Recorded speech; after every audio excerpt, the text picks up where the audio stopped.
Hey guys, welcome back to We Watch Movie. I am Mike, I am Jay. and we are the Power Rangers. That's right. It's morphin' time. All right, guys. Actually, I was just watching Austin St. Is it Austin St. John, the guy that played Jason for the original Red Ranger? They had a camera crew following him around for the first day of Morphicon. It's pretty cool. So I guess they proved that he didn't do all that shit they said he did, right? The task. No, that's still. I think that's still being investigated. Yeah, because that was pretty shitty. I think the way that it worked out with the lawyers was that because he has to travel to cons and shit as a part of his job, because I mean that's pretty much what he's doing now.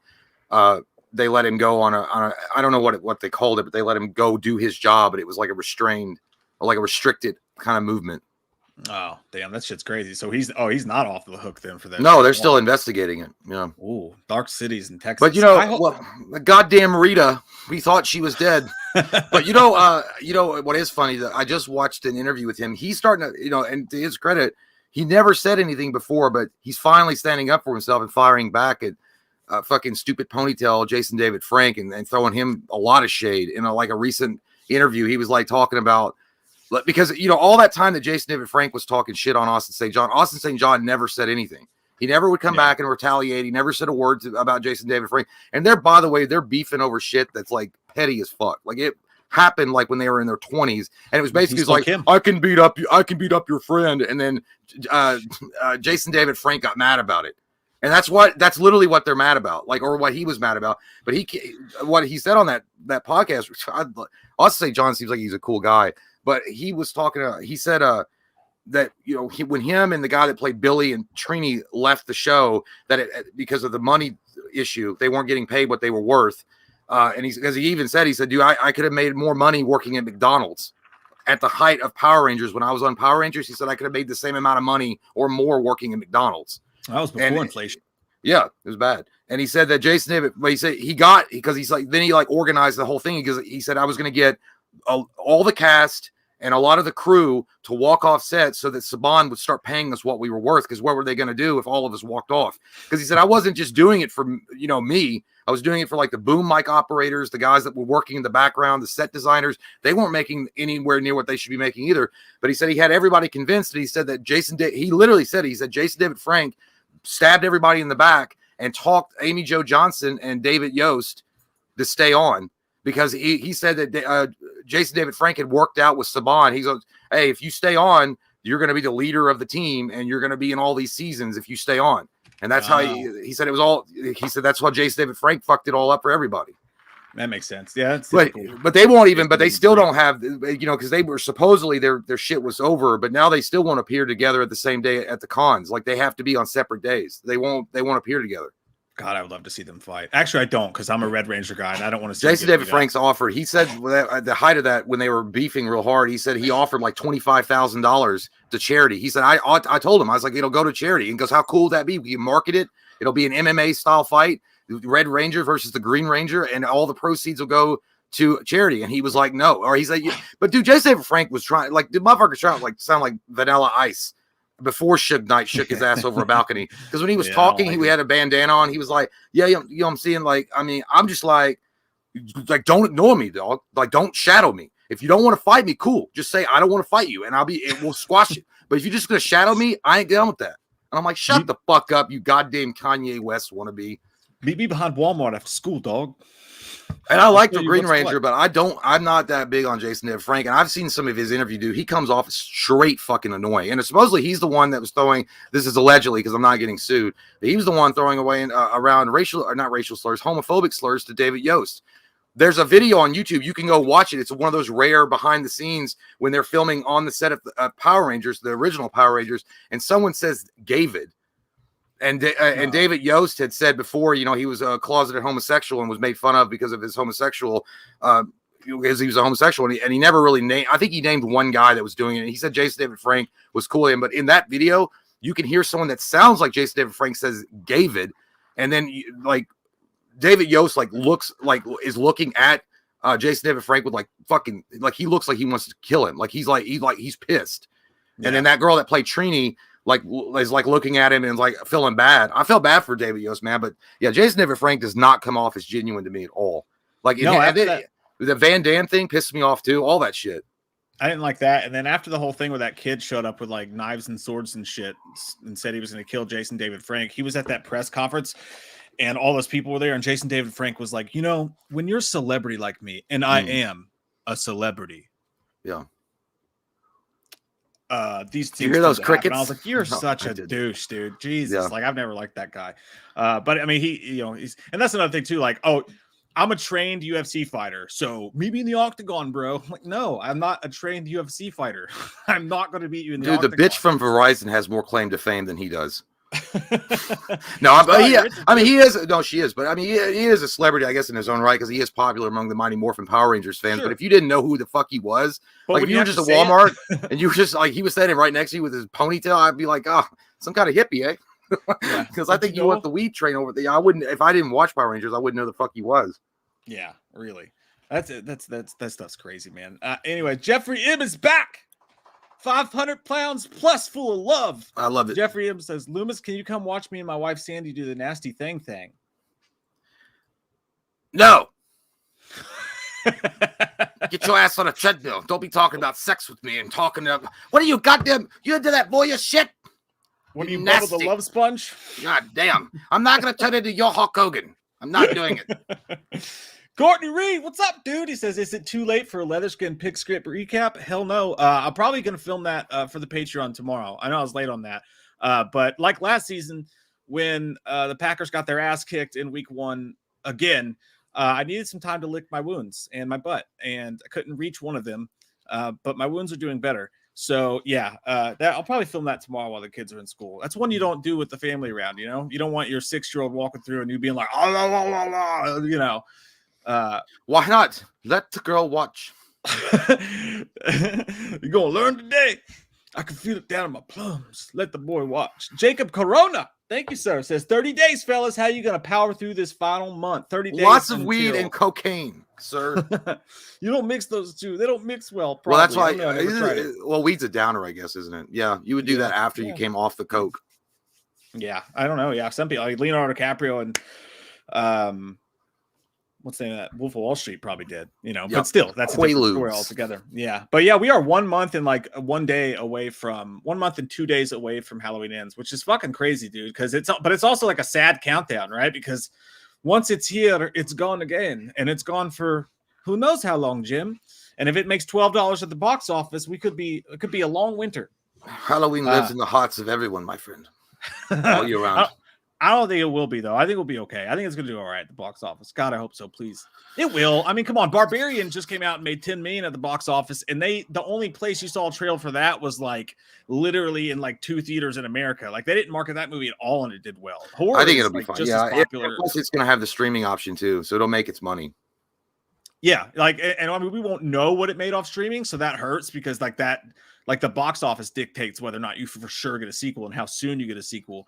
And they might look at it and be like, well, people are tired of it. It's fatigue. I mean, fuck, look how long it's been since we got a Nightmare on Elm Street sequel. Shit, that hurts. Don't put me in those dark straits. That's because Jackie R. Haley and team that wrote that script put a dirty old fucking dildo on her butt and said, like it.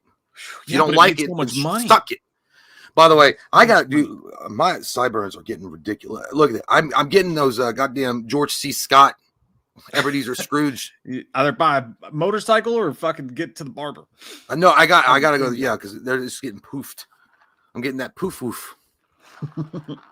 Brad Blitch, I like your name. Says, does Dr. Loomis have any life advice for us today? Yeah. Stay in school, graduate, get a good job, keep a good job, drink when it gets hard, don't have kids. Drink when it gets hard. And then on top of that, stay away from dirty skanks on the Las Vegas Boulevard. And Facebook. It's even worse there. You're just touching the keyboard, you get hepatitis. Howard, the fucking Kool-Aid man, says Blair Witch Project directors came out, congratulations, and said it was aliens all along. Is he just trying to create hype for the 20th? Did he actually say that? Did that fucking happen? That. That just ruins everything. Oh, I'm Googling it. Yes. I'm fucking Googling it. You know what? That guy over there is not even real. It's some guy in a suit. This goddamn scooter. I Googled it and I don't see anything. Thank Christ. I see a theory video from February 2017. You got to elaborate on that, Howard. If they did say it was aliens, on one hand, I fucking love aliens and I love alien movies. But on the other hand, that's weird, right? Yeah, that would be terrible. I think that would just ruin the whole mystique of that movie. However, I wouldn't mind if they made another Blair Witch and they threw a marketing skidoo on us like they did with that first one, and like it turns out to be aliens. That would be cool, but I don't think you can go back and fuck with the original Nev Campbell. I think they've already got that set in though with that Cloverfield Lane, what they did with John Goodman and the whole thing they did at Cloverfield. So I don't want them to do that. The Blair Witch Project is unique and different enough, and it was like it's one of the granddaddies of the found footage film. I don't want them to fuck with that. Yeah. That's history, bitch. Don't be fun. Dominic Cerulli sounds a lot like Dominic Toretto from that douchebag with in the tank top who makes really awkward Instagram videos. Love you guys. How do you still enjoy these Halloween movies with all the leaks? I knew what would happen the past two movies and probably ends. Yeah, it sucks, dude. It fucking sucks, man. Blame the goddamn leaking pieces of shit that put that shit out there for sure. Well, I don't have any problems with the leaks because I can't even load them on my goddamn internet because I'm using dial-up. It takes 3 years. It takes 3 years for me to read 2 sentences, so it's not good. It's like fucking downloading shit from Napster or LimeWire. We will talk about today some new Halloween news. We will be omitting the track list from the Halloween End soundtrack. I'll warn you guys, I wouldn't look at it if I were you. There's some spoilers in the goddamn track list, but we'll get to that when we get to it. But that's stupid. That's whoever put that together was dumb, and they didn't like they should never title things like. If it's not out yet, I don't know. And it depends. I mean, like if some of the suggestive titles don't actually happen in the movie, then great, it's not a spoiler. But if they do, then oh shit, fuck, that's not good. Yeah. But we'll talk about that when we get to it. Yeah, but I'd say it does suck. You know how I feel about it, man. I think people who go out there, and I get some people want the spoilers. Like some people are like, I don't give a fuck. And you're kind of one of those people. So I know you're not about with Halloween, but with other movies, you're like, I don't give a fuck. I'll spoil it for myself. I don't care. But but I could still enjoy it. I mean, that's just me, though. I can still enjoy it, but I only do that mainly for horror movies. Yeah, and I want to know what's coming. Yeah, it's more of it's a fear. It's like a defense mechanism for you. Yeah, but like you don't go on Reddit though and post about it and say I'm going to create a new Reddit account and so that people will talk to me and spoil the whole fucking movie.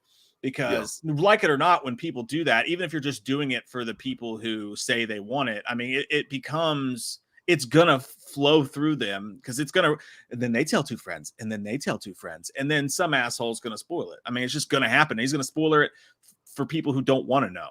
You know what I mean? Yeah. But I hate it. I hate its fucking guts.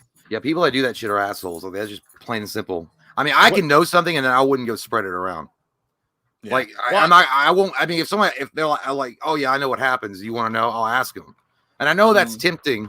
That's tempting the tit because it's like Adam and Eve shit. It's like, well, you shouldn't touch that, but I want to now because it might unlock some cool stuff. Well, even in my case, we're naked.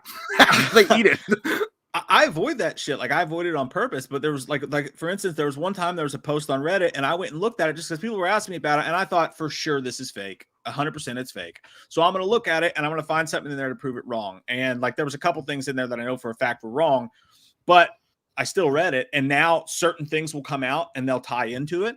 But it's just like with this track list, and then I'll go, oh fuck, maybe I just spoiled the movie for myself. Like, and then like well, my biggest hope and I pray to the gods of the movie lands that what will happen. I really hope this happens, man. I really do. That we go watch the movie and it's absolutely 1000% different than any of these leaks and any of these spoilers and any of this bullshit. And we can really go back and put these fuckers in their place and be like, you spread it, you fucking spread it, you spread it. But I mean, there is a big likelihood that we're going to go see the movie and one of those leaks is going to be correct. And that's going to fucking suck. But even now I'm going to be sitting watching the movie, and even me who's avoided it like the goddamn plague and fought against it with all my heart and soul is going to be sitting there the whole fucking movie going, oh shit, that's what that guy said. Fuck, now I know what's going to happen next. Yeah, but if you keep on going, but every time someone says, go check this out, you're playing, that's like jumping in and out of traffic on the freeway. It's like, maybe you'll get away, but eventually you're going to fucking get hit. Yeah, just stay away from it. Yeah, just be like, nah, dude. And like, hey man, go play in the freeway. I'm like, nah, I ain't going to do that. I want to live. Ow, fucker. My dog just bit me. Stop it. Go away.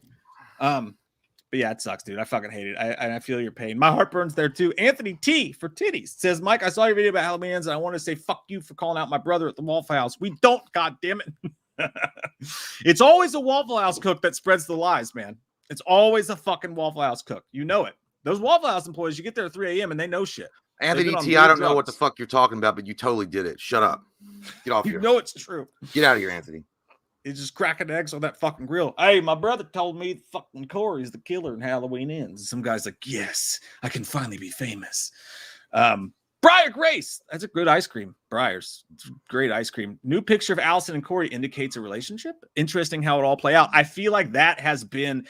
That's something we're going to talk about today. That's something that has, and you can't, in my opinion, when something comes out on a main media source like Bloody Disgusting or a press release or something like that, it's no longer a spoiler, even if it's something that maybe they shouldn't have put out there. You can't be like, if they show something in a trailer, you can't be like, oh, we can't talk about that because it's spoilers. I mean, it's in the trailer. They showed it to you. So technically, it's no longer a spoiler. That's something we'll talk about. I feel like they kind of confirmed that Allison and Corey do have a relationship in a news story that came out today. And we'll talk about that here in a few when we get to Halloween Kills. But yeah, absolutely, Briar. Well, good for her. Right.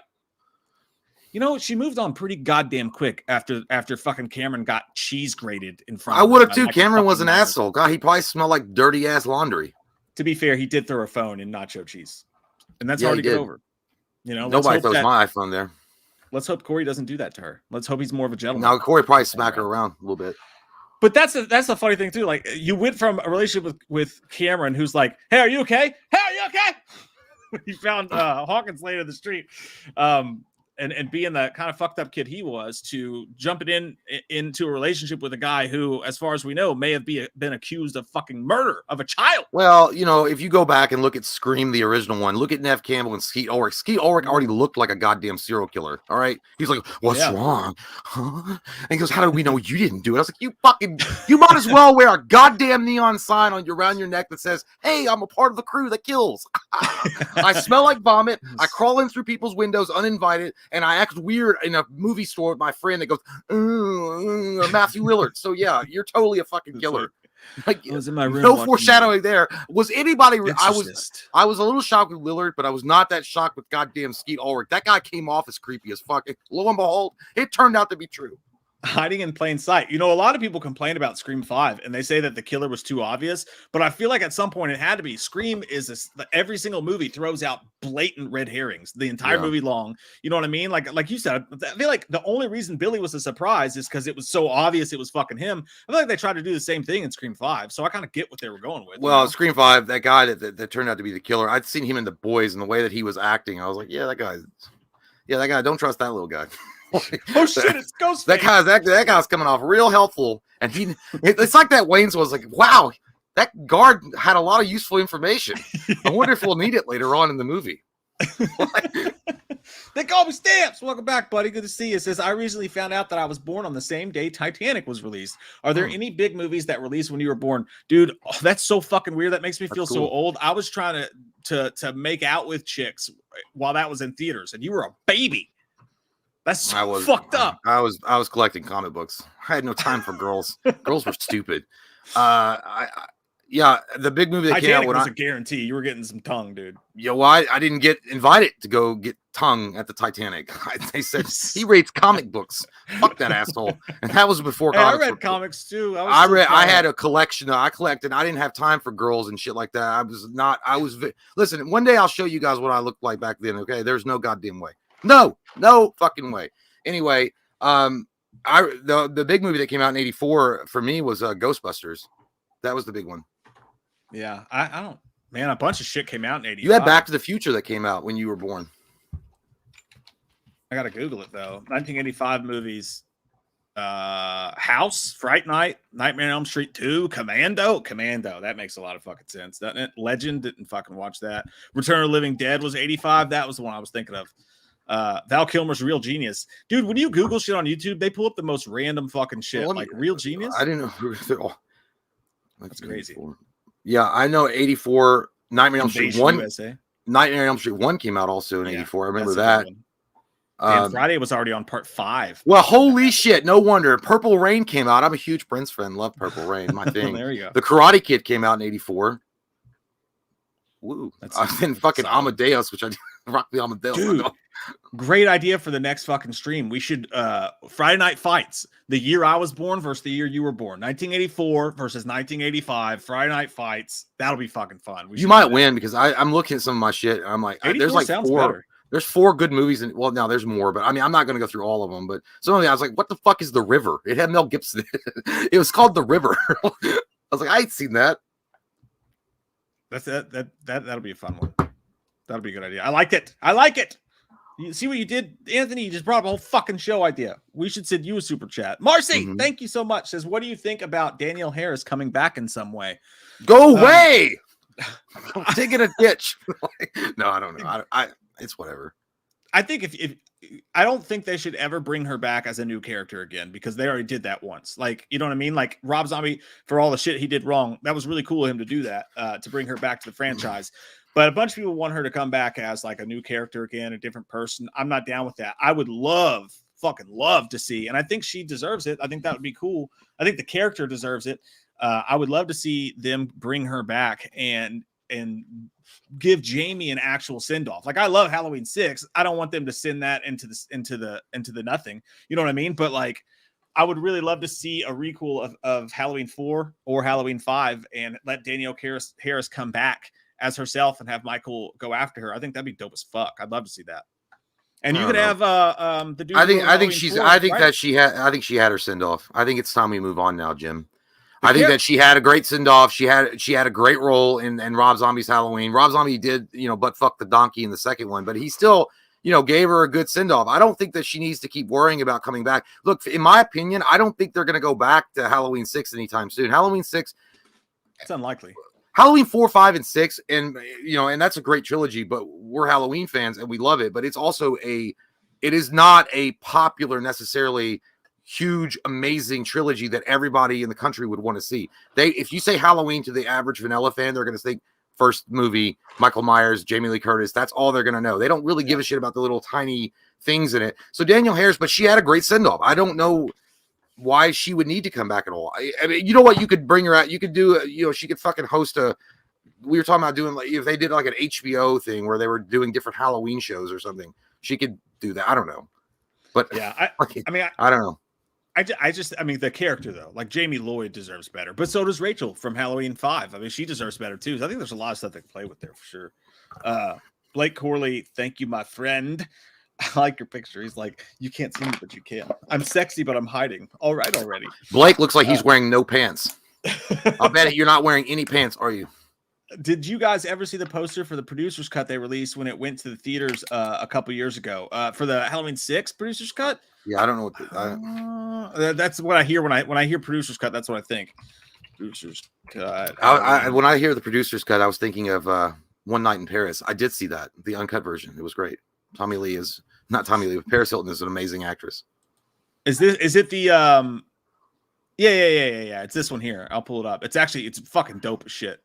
Let me share it with you guys because it's cool as fuck, man. Let's see. Look at this. That is badass, dude. You got the Loomis there. Holy shit. That shit looks like it was designed at Hot Topics, though. It looks like something you'd walk into Hot Topics, like, oh, that's a nice t-shirt. I'd rather fuck out of that t-shirt. If this was tattoo, dude, he's got it all. He's got the fucking pumpkin in the eye. You got the whole cast, Marion Haig. Yeah, fucking the Man in Black is underneath the Halloween. Yeah, that's dope shit, man. I would frame the fuck out of that and put that. Paul Rudd's got like the gizmo eyes from Gremlins. His shit is like super gold. I thought he said like he had green eyes. I don't know. I saw Clueless. Maybe it just fit the cinematography of the poster. Yeah, maybe. So how'd you use brown? It looks like duty streaks. Why don't you just use red? Shit, that is dope shit, Blake. That's a good desktop background right there, man. Ashley Bell, thank you so much. Says, would you review the bloody murder movies? I don't know what the fuck I don't know what that is. I don't know what it is, man. What the hell is that about? The bloody murder movies. Fairly bloody murdery shit. What's that about? Bloody murder. I heard of a lot of shit. I ain't never heard of the. And she said movies like plural, bloody murder movies. You guys are murder, death, kill. Murder, death, kill. Okay, so there's only two. There's Bloody Murder in 2000. Dude, look at this dude. He looks just like fucking Jason. Maybe that's the. Oh, where'd it go? Come on. Oh, I've seen that cover. Yeah. Yeah, he's like It's- a Jason Leatherface mix. I'm kind of fascinated with it now. I'm kind of having a hard time not looking at you now. You know what I mean? But yeah, there's only 2 of them in 2000 and something else. But I don't know. Now I'm kind of interested. Dude, you know, he looks like the neighbor in National Lampoon's Christmas Vacation. The ones. Oh yeah, he kind of does. Yeah. Or Yeah. no, he's the one that put on that mask. It looks like the mask from that movie. That's like the movie that your mom would buy you if she didn't know what Friday the 13th was, and you asked her for Friday the 13th, and she buys you like, honey, this is what I got. And she's like, it is. It's about the same thing you told me. I'm like, Mom, it's not. It's not Jason. I don't know what the fuck that Lowe's ripoff guy is. He looks like a guy at Lowe's. That's so fucking true, man. Even the headlines like non-original. Ready or not, here he comes. Like I remember one time I wanted Aladdin, and because I love Aladdin, and Mom got me like some fucking ripoff. It was some kind of goddamn. They sold it at like Sam's Club, and it was like it was Aladdin, but it wasn't Aladdin. It was like Prince of Rugs or some. I don't know what the fuck it was, but I watched. I was like, Mom, this ain't Aladdin, and Mom's like, oh, honey, that's exactly what it is. That shit happen. Maybe it doesn't happen to kids all the time now with the internet, but that shit, you had to be specific when you made your fucking Christmas list, dude. You get fucked bad. This is what they had at fucking Lowe's, son. What do you want me to tell you? You all mad? You start crying because you're mad. Michael Parton, good to see you, dude. He says, I don't think Black Adam will obliterate Michael Myers at the box office, so it should do well. I don't think Black Adam's gonna do great, dude. I'm not seeing anything. I honestly forgot all about Black Adam until I saw like a suggested thing on YouTube where somebody was reviewing the new, I think, Hot Toys or whatever was coming out for Black Adam. And I forgot Dr. Fate was in it, which should have been a big deal. And I was like, Pierce Brosnan, yeah. And I was like, yeah. And I was like, what the fuck? I was like, yeah, I don't know. I don't think they're marketing Black Adam very well at all. But again, no, they should be. They actually should be ramping the fuck out of it because it comes out in October. Well, I've actually had the opposite experience with it because, like, to me, I've seen it fucking nonstop. What I've seen is the Rock is doing. He's trying to do what Ryan Reynolds did with Deadpool, and he keeps doing these. They keep releasing these videos, and he's playing himself, and he's doing kind of the meta thing. And I'm seeing him all the fucking time. Whether it's like, somebody told me the other day on Twitter, like, if I have to hear the hierarchy of the DC universe is about to change one more time, I'm going to throw myself out of a window. And I've heard that a bunch too. And like, he keeps doing these like Ryan Reynolds, like as himself versions. And it's like, dude, it doesn't work. And it works with Ryan Reynolds because he's funny. Like Ryan Reynolds could talk about fucking toothpaste and you watch it and laugh and it's good marketing. But where he's just like, I'm Black Adam and I'm badass. Yeah. It's like, it's not getting me excited, dude. You know, it seems really kind of vanilla. I love Black Adam. I love the story of Kahndaq, but I don't, you know, and then I guess there were rumors that Cavill was going to show up. I don't know. I know there's been all sorts of rumors about Black Adam, but I don't know, man. Like, I don't know. I want it to be good, but I think it's going to be a fart in the wind as far as box office returns. Could be wrong. I like the trailer. I just think it's kind of like Shazam, dude. I feel the same way about Shazam. It just looks. I like Shazam, but yeah, it did not do as well as I think it should have. But yeah, it just kind of looks like another generic superhero movie. Like I don't really see any new draw to it. Like I'm sure I think it'll probably be like that was cool. You know, that was cool. Well, you like go up a hill on a fucking roller coaster, like woo. Yeah. I felt a little something, but that was it. Yeah. It's like eating candy corn. I like candy corn. I'm happy it's Halloween. No, thanks. Mel. What the fuck is that? I thought I was an orangutan. It's like it's not though. It's a goat with a mask on. Get it away. I don't know what it is. It's General herpes. Thank you though. Texas tootin'. Pew pew. Thanks, man. Says, man, y'all ever drank gasoline? Michael's got a lot of goldfish to eat after 4 goddamn years in the sewer. You goddamn tootin'. Texas tootin'. He's got a lot of goldfish to eat after 4 of them years in that sewer. And you know what? I bet he smelled like straight poop. I knew a guy who huffed gasoline once and gave himself fucking cerebral palsy. That's a true story. Don't huff gasoline, kids. I knew a guy that when I was in GED school for a minute huffed whiteout. Yeah, and then I did it. Did you do it? Did you try it? Well, I had to because I like it was, you know, it was Quentin and you know his story. Knife point. Yeah. Well, yeah, the fucker could have had a gun. I don't know. Like he had every goddamn thing else in his jacket, and he was like, "Do it." I didn't like do it. Like I was like. Then I gave it to him real quick. I was like, "Oh man, I'm so fucking high. I was just sick." I dated a girl in Eastern Kentucky, and I went over her house, and her brother was huffing duster. duster, like the shit you clean your keyboard with. And I was They're like, actually fucking crazy. Man. They're doing well. They're starting to outlaw all those. I know in one state they're actually putting. I don't know if they're putting age restrictions on like those whipped cream cans where you can huff the shit in it.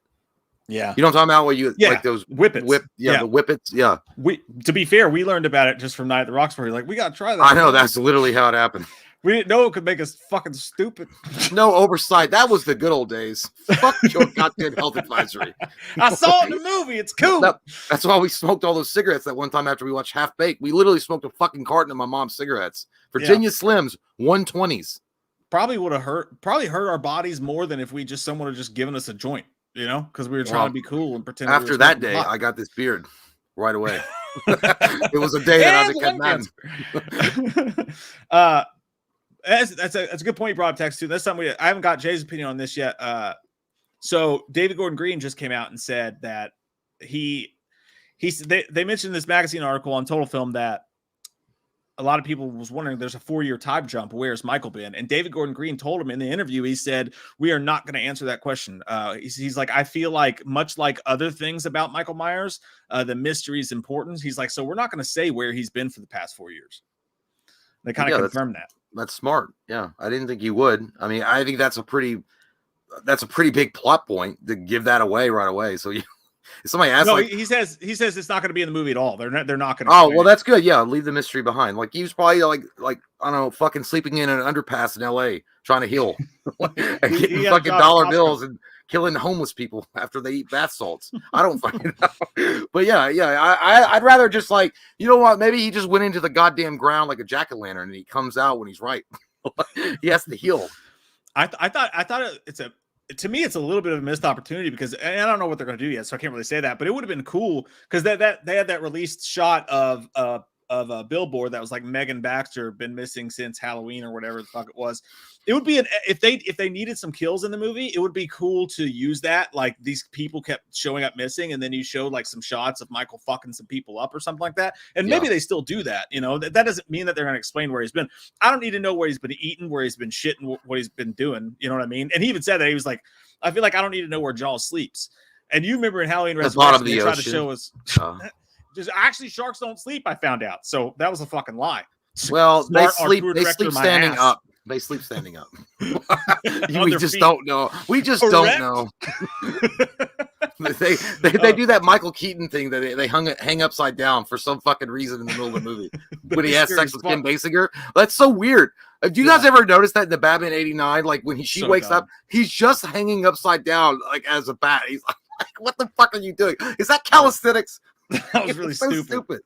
If you could buy one of those things too, one of those like back stretchy things. I used to, when I had back problems, I had one and it didn't help me, but you can hang upside down in that fucker. And I think that's all he was using. But anyways, yeah, I don't know. Like, I'm glad they're not going to show too much about it. Like, I don't want to see Michael have like pumpkin spice candles in his fucking living room or something. Yeah, well, if he had pumpkin spice candles, I'd be like, yo, shit, this guy's gotten modern as fuck. Metro Man. But I'll tell you what, or he could do like something like Viggo Mortensen in History of Violence. He started a family and he forgot, trying to forget a new identity, and they sucked him back in. Sutter Gillette says, hey guys, at rehearsals, but we'll come back. What the fuck you rehearsing for, dog? A Gillette commercial? Gillette, the best a man can get. Gillette. You're gonna get that, Sutter. I know it. Yeah, I don't know what it is in my bones. Well, it's not auditions, it's rehearsals, so he's already got it. But he's gonna he's probably doing a play of some sort. You're gonna practice your ass off. Good luck, buddy. Tell us what it is. We need to fucking know. Mm-hmm. Anthony Fitzgerald, maybe related to Anthony Fitzgerald. Anthony Fitzgerald, maybe related to Freddie Fitz. What the fuck is the wide receiver's name? Larry Fitzgerald. Thank you. Danielle Harris. Was I right? I guessed that. No, it is Larry Fitzgerald. I was gonna say Lawrence, but I just went with Larry. No, you nailed it, dude. You nailed it. The force flows through you, sir. Danielle Harris recently said she wants to play Jamie Lloyd in a Halloween reboot in the future. Thoughts on that? We just talked. You probably already heard it. This is probably an old super chat. I don't think a Halloween reboot. I think what you could do with it, look, I really don't. I think like the Danielle Harris Subway has already moved on, and we're waiting on the next train here. But if people really wanted her back, what you could do is you could do it like if they ever did like a mini series of Halloween or some type of thing like that, you could maybe do like a 45-minute story involving Jamie Lloyd and kind of retcon it and put her in those shoes again. And then she ultimately meets her untimely demise at the hands of Michael Myers. You could wrap it all up in about 45 minutes on one hit show like HBO Max. Again, we talk about the Dr. Loomis files, all that stuff. You could play around like a Tales of the Crypt type of story, and then that will be it. You don't need to make a full movie with it. I just don't think there's enough interest to warrant that. But I think you could do something like pretty cool on an HBO Max series or something, and then just be done with it. Yeah, I think there's two schools of thought for me on that. Actually, I mean, and you're right. Like, that's the biggest problem. Like, I think there's a lot of us there's a lot of us in this fucking room right now. 466 people in here, by the way. Shout out to whoa, okay. Didn't know that. Just thought there was 66. Now I've got to go into my show. A. We gotta start trying. No, I never do that. But no, like there's two schools of thoughts, and like everybody here right now, I feel like if they said, hey, we're doing a follow-up, we're doing a requel to Halloween 4 or Halloween 5, and we're going to bring back Daniel Harris, and we're going to jump into that, I'd be fucking all on board. Yes, give it to me. That sounds fucking awesome. I love it. I love it. I think that character deserves it. I think it'd be cool as shit. And I'm with her as far as that goes. But you are right. How do you explain that to the mass audience? They've dealt with that a little bit because they had to explain how Jamie Lee Curtis was still alive after she died in Halloween 8. But again, this is very different. It's hard to do. You're absolutely fucking right. You know what I mean? Like, but to piggyback on what you fucking said about a TV show, I would actually take that a step further. I think one thing they could do with Halloween after ends is if they got, and again, there's so much that's important that they get right with this if they were to do it. And we've talked about this a little bit before, but if they got a TV show, if they were going to do TV, I would love to see them start at the beginning and be like, it's separate from the movie universe. You know what I mean? So we can still make movies. It's separate from the movie universe. You start with a reboot. You start at the beginning. Now, whether you bring back a Laurie Strode character, since that's really just been done now, is up for debate. Well, they would have to if they restart the whole thing. Right. So that part's a little bit difficult. But if you did do that and you work that situation out, I would love to see them go back through the history of Halloween, starting at the beginning, and just keep the good shit from the sequels running through the TV series. So you get to like season 2, start to get to season 3, the Jamie Lloyd character starts to pop up. You hire a kid actor, maybe you do that scene, and then you get to the next season and maybe Jamie Lloyd is herself. Daniel Harris comes back to play that role. You just pick and choose the best of the Halloween sequels, and you kind of do what Chucky's done in a way. Now, Chucky's always been canon. Some of it's been dog shit. But if you can survive Seed of Chucky and stay canon, good for fucking you. That's one thing. That's one thing the Child's Play franchise has above any of these other franchises is it's always stayed canon. I think it'd be really cool to see that. I don't know. I would love to see Daniel Harris come back and play Jamie. And do that. That'd be cool. But I don't know, man. I think it's one of those things. I feel like starting the whole series over is going to be too confusing for people, even if you did it in a TV format. Even if you're trying to say it's an alternate reality, I think people are going to be like, well, I just thought they were fucking movies. They're not going to get it. I feel like what you should do in those kind of situations is just jump into the fucking story, tell the story, and then move on. Like a Tales from the Crypt. It was, people that are fans of the movies will know. They don't, and even if they're not, they'll still tune in if it's done well. Like Tales from the Crypt might be like a single story that week, and that'll be it. And then they'll move on to another story. I like the idea of the alternate reality setting, and that's exactly what you could do because you could play a lot. There's so many storylines going through Halloween. You want to pick this one, you play with this one, then you move on to the next one, you do this one, and that's what I like. I like the idea that it's random. If you're gonna watch if it was a Halloween TV show, it's like, okay, well, it's gonna be a random episode that's gonna take place in a different or a timeline that existed in Halloween. The idea of rebooting it and doing a Gotham style thing or something like that on HBO Max. I think the problem is if a studio after Halloween ends comes along and they're like, well, we want to do, which is a fucking terrible idea if they do this, but they want to reboot the series. They want to start fresh because I'm not behind that because they're going to Hollywoodize the fuck out of it. And I don't want to see it. But I'm just saying in this particular example, if that show's running at the same time, they're gonna be like, nah, fuck that. That's not even gonna happen because they'll never be able to in their minds tell people you got to distinguish the show from the movies. The movies are different from the show, and people will be like, I don't know what you're talking. I just feel like it would be too much for them. It's not like it's Batman. I mean, to us, it's like Batman, but to the general audience, Halloween's not Batman.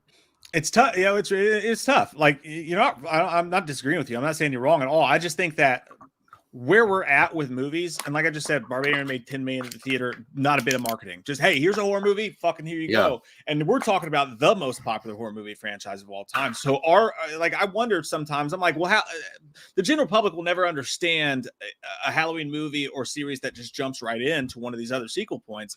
But at the same time, I mean, the way the world's working, what else is there? There are superhero movies and there are horror movies, and this is the number one horror franchise there is. So maybe, like, are we underestimating? I don't know. I guess Halloween Ends will tell a bit of that with the box office, but it is hard. It's hard to see what they're going to do. Well, you know what? I mean, look at Evil Dead. Well, Evil Dead, Ash versus Evil Dead, they did it smart because they just took it after the sequels, or they did it after Army of Darkness, so it just continued the storyline. It but it didn't fail because everybody loved that show, but Starz was fucking stupid and pulled funding for it. It was great. I mean, everybody loved that show, and they ended that third season with a cliffhanger that was bullshit. But it's only a couple years ago, but it was also a different time. Horror's a lot more popular at this moment than it was then. Ash versus Evil Dead, though, but as far as a community of people that loved that, they did it right because they took that story and they continued it on into TV format because they were like, and then, you know, Sam Raimi even directed a couple of those episodes. They're like, there's no way that there's a hunger for it on screen because they did the remake. And I think what they were thinking, they're like, well, we rebooted the series. We don't want to bring Ash in, even though I don't know why they had the Easter egg at the very beginning or at the end of the credits in the Evil Dead remake when you see Ash. But they wanted to keep that separate universe going, and then they wanted to give the fans what they wanted. Anyway, I don't know, man. It'll be it's a complicated thing. I think that Jamie Lloyd, yeah, of course. I mean, she was fucked in, you know, how they treated her in the sixth movie. But I mean, dude, I think her story kind of ended around the fifth one, to be honest. Well, here's a question you have to ask too. Like, I think there's actually, I think there's a lot more for her because she's like, well, Josh Hartnett could also be the same way though. Sure. But I mean, and he's already said he has no interest in coming back, but I feel like he could have a strong role too if they did something like that. And who knows, maybe it's so popular now and things have changed a little, maybe he'd even change his mind. But I definitely think there's something there. There's definitely something there, but I think you have to make a choice. Either you're going to take the risk to jump back into the Jamie Lloyd storyline and bring back Daniel Harris as an older Jamie Lee, and you do a recall at some point, or you do a TV show like we talked about, or it's going to be a lot easier to jump back into the franchise with Halloween 9. And that's crazy because Halloween Resurrection was such a crazy fucking piece of shit. But if you jump back into the franchise at Halloween 9, then you have Michael. He's free of the ties. Laurie's dead in that franchise too. She's dead in this franchise too. You know what I mean? So you don't have to go back and explain any of that. But you can't start at Halloween 9 and bring back Jamie Lloyd because in that she's dead. So she doesn't. Well, actually, see that it gets even more fucking complicated. So technically in H2O, right? In the original Robert Zappia script for H2O, there was a mention of Jamie Lloyd in the movie. There was, but she wasn't. But in the actual canon, she doesn't exist in that from H2O on. So what you would have to do is you would have to say that's even more complicated, right? Because you go, oh, we're going with the original timeline. We're going with Halloween, Halloween 2, Halloween 4, Halloween 5. We're omitting 6, and we're doing Halloween 7. So Jamie, like, goddamn, fuck it. Oh, yeah, it's too much. It's too much. Oh Lord, I've gone cross-eyed. Yeah, I know, dude. Even for us, it's too much. It's too much. It's literally like that fucking, like, you know, Always Sunny in Philadelphia, where the guy's like putting the fucking lines on the chalk, or he's drawing, you know, connections, and he's like, oh, but over here, like, it's not. And that's not, us. Imagine Joe Blow who works at fucking Speedway. What's he gonna know? You know, I'd be like, no, fuck that. I was like, everybody's dead. I'm gonna reboot the whole goddamn thing. His name is Michelle Myers. He's a woman. I think, a reboot. And that's Daniel Harris is in a tough spot. Like, I think a lot of us love the character Jamie Lloyd and would really like to see that character fleshed out better. But at the same time, is it best for the Halloween franchise? I don't know. I mean, you're gonna have to come up with something really good. Well, there's also good forms of media though. She could go like comic books. I mean, there's also, you could tell her story through comic books, which would be like that. I mean, there you go. And also, like, I think that you actually, something you said actually it's pretty fucking interesting to me. There's a lot of Halloween fans, and I disagree with them all, who say we should go back to John Carpenter's original idea and make Halloween an anthology. I've said this a million times, so I'll be super brief. like, I think that's a terrible fucking idea, because what is the difference if you make Halloween an anthology series with just spooky stuff and it's called Halloween? That failed with 3, like the movie, box office terrible. General public did not want that, did not like that. But B, what's the difference between that and VHS? What's the difference between that and any other? Take Trick or Treat and make a horror anthology out of that. There's no reason to take Michael Myers and this lore and everything we want out of the fucking franchise title. It's a terrible fucking idea, in my opinion. But here's an idea. If you went to Netflix or you did something like that, the Halloween franchise fan base is so fucking big that if you did it low budget style, and not like shitty low budget, but like streaming low budget, like kind of like what Blumhouse does, like limited budget, nothing crazy, you could do an anthology series that was really geared towards hardcore Halloween fans, because I think there's enough of them that it could make it survive. And you did sort of a what if series, and each episode, like, look at the Taking Shape books. Like, there's 2 full fucking books about that thick, and I know because it's hard for me to read them. There's 2 fucking books that thick full of Halloween movies that almost happened. So what if you did an anthology series that was every episode is different, and you go and you tell one of those scripts, you get a different director every time, you tell the story of one of those scripts in an hour and 20-minute show that was on Netflix? It'd be fucking huge for sure among Halloween fans, and it might start to get other people involved too. That could be the way to go. Yeah, it could just be the problem that Michael Myers is so iconic. So anytime you mention John Carpenter's Halloween, no matter what you do with it, everyone's going to say, well, when does Michael show up? What? Okay, but is there a point where Michael Myers shows up on the screen? It's just like, again, it's like Batman and Gotham. And I know there were people that loved fucking Gotham. I never got into it myself, but they were always thinking like, oh, it's cool because you're going to see Batman at some point. And Batman never shows up till the goddamn end. And he's wearing a Spirit Halloween costume. Yeah. That he's fucking fat with cardboard boxes. In this idea, Michael will be in every single one of these episodes. Well, as long as he was in it, but you know, all the things you could do, like it's kind of a what if anthology series. It's like, what if Jamie Lloyd took on the mantle after Halloween 4? Well, that's what that's what I was saying. Yeah, it would be, but it would be centric around Michael Myers. Like, it would 100%. Still be, it would be Michael Myers stories. That's what I was talking about. Well, if you do the Halloween anthology, as long as Michael Myers is the central character in each story, then it's fine. Yeah, because otherwise it's not going to work. Yeah, and I think you could tell all those stories. The crazy stories we've done. You could do Halloween Returns. You could do the crazy the Rockstar version that they did in the Taking Shape book. There's so many different Mykel Myers. The Quentin Tarantino version. The Quentin Tarantino version. The all of it, dude. And you could bring back different characters. You could literally take the Taking Shape book and like take all the scripts out and make like That's 2 seasons. Saying. But then, like the Josh Hartnett one would be like, did he ever comb his hair? Did he ever come? There's so much to do. Well, yeah, I would do that. Well, and we, I don't know. We'll see what happens, but yeah, that could definitely be done if they're smart about it. But we'll see. I think the only risk to that is maybe Michael Myers fatigue. But for us Halloween fans, you're talking about goddamn Christmas. I would only release it. I would only literally do like a Netflix thing, and I would do 8 episodes that I would release all at once. But I would only do them in October. Yeah, or for the fall or whatever. Yeah, it wouldn't be like year round. Give it a run and see how long it lasts. And then maybe if it works, then, who knows?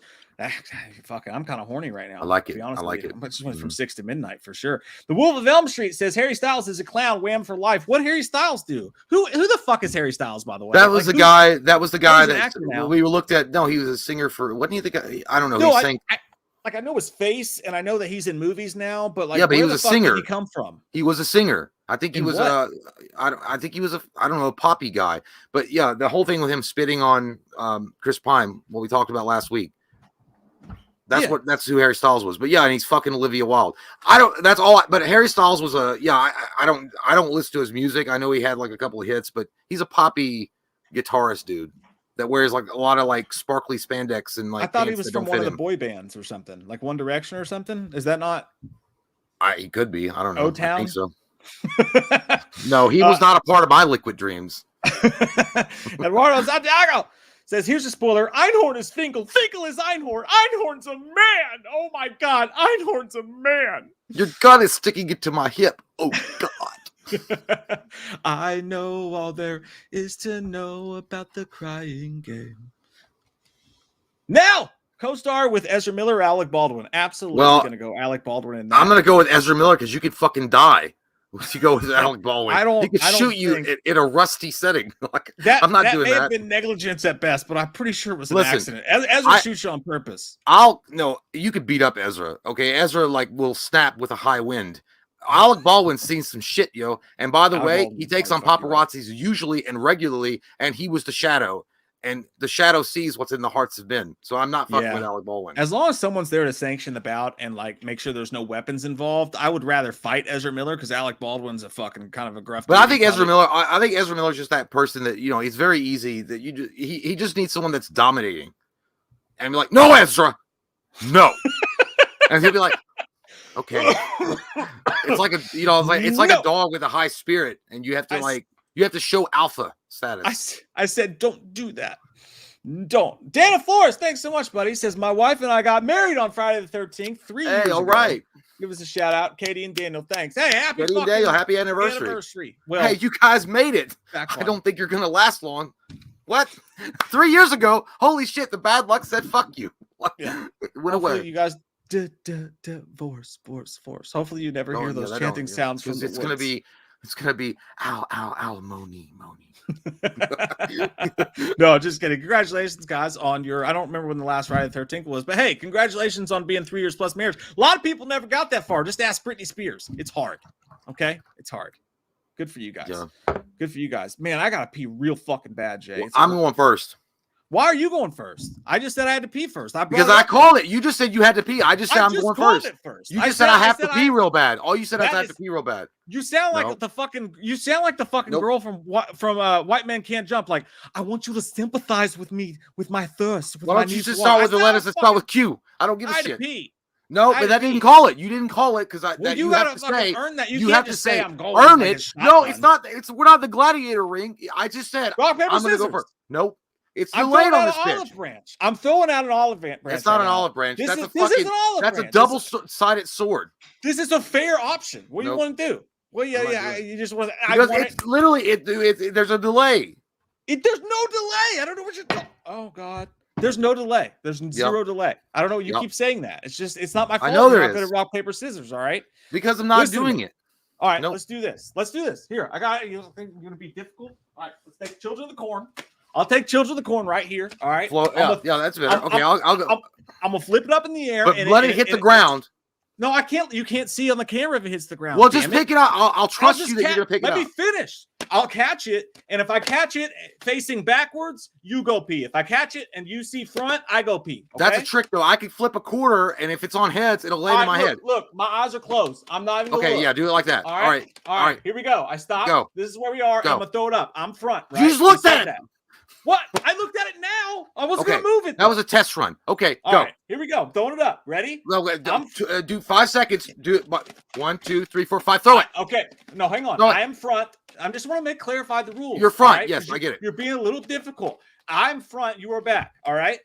I always love being in the back. Now. All right. I'm front. You are back. Here we go. Go.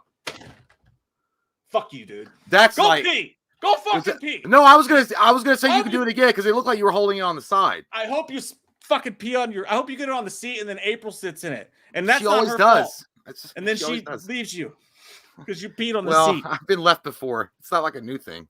Bullshit. The second divorce, they call that the fucking honeymoon phase. I'll be back. Just go. This is bullshit. I'm mad now. I'm just kidding. I'm not mad. System Monitor says first ghost, now boy harsher. Nice. Yeah. Dude, it's so funny that you mentioned that. So I was working on an article today, and I didn't know who the fuck boy harsher was. It's a cool name. It kind of rolls off the tongue like butt fucking. It's just those words just roll off the tongue. There's no meaning behind that. I'm just saying it's an easy word to say. Boy harsher feels the same way. And I saw that Boy Harsher was going to be on the soundtrack. So I'm working on this article that I'm writing, and I just turned on Boy Harsher. I was like, I'll check him out. Fucking nice, dude. Nice, like techno synth, fucked up, kind of weird ass shit. Sounds like it could be on the Drive soundtrack. Nice shit to listen to while you're writing, for sure. But I look forward to hear them in Halloween Ends because that shit was cool. That worked out. Munchlax. I need to know the story behind that fucking name. Says, speaking of Jason, I read an article that was from last month by the producer Roy Lee. He said we may get something Friday the 13th news trailer if it happens in late 2022. What are your thoughts? Munching did a whole goddamn video on that when it happened, dude. There's a whole video out there. But since you asked, I think it's fucking awesome. And it's hard to believe anything you hear via Friday the 13th because it's also goddamn disappointing. But, you know, that producer dude is a legit guy. He's not some fucking, you know, Cracker Barrel cook or Waffle House cook like we were talking about. Nothing against them. They just don't know what's going on in the movie business. But he said it on Bloody Discussing podcast. This is a legit dude. He's like, hey, you're gonna fucking hear something. And then right after that, I don't know if you remember this, we saw Victor Miller put on his was it Miller or Cunningham? At this point, they've just morphed into one giant asshole. Said that on his cameo that, hey, coming 2023, a new Friday 13th, and then they took it off. But then New Line, or whoever owns New Line, sent out that fucking message to their Instagram that was like, Jason Voorhees wants to send you a message. So there's definitely tastes. There's little bites in the water, my friend. And I think it's fucking awesome, dude. It's hard to fuck up a Friday the 13th movie, isn't it? Like, I know there's shitty ones, but with the way things work this day and age, I feel like it's going to be hard to fuck that up. So I don't know. I like the reboot. I think a lot of people like the reboot. So as long as they announce it, as long as they don't try to do some fucking wild shit that like divides the fan base, I think any news about Friday the 13th right now is good goddamn news. Now, if we can just get Freddy's ass back in there with this crispy fucking skin. Thanks, Pokey. Appreciate that.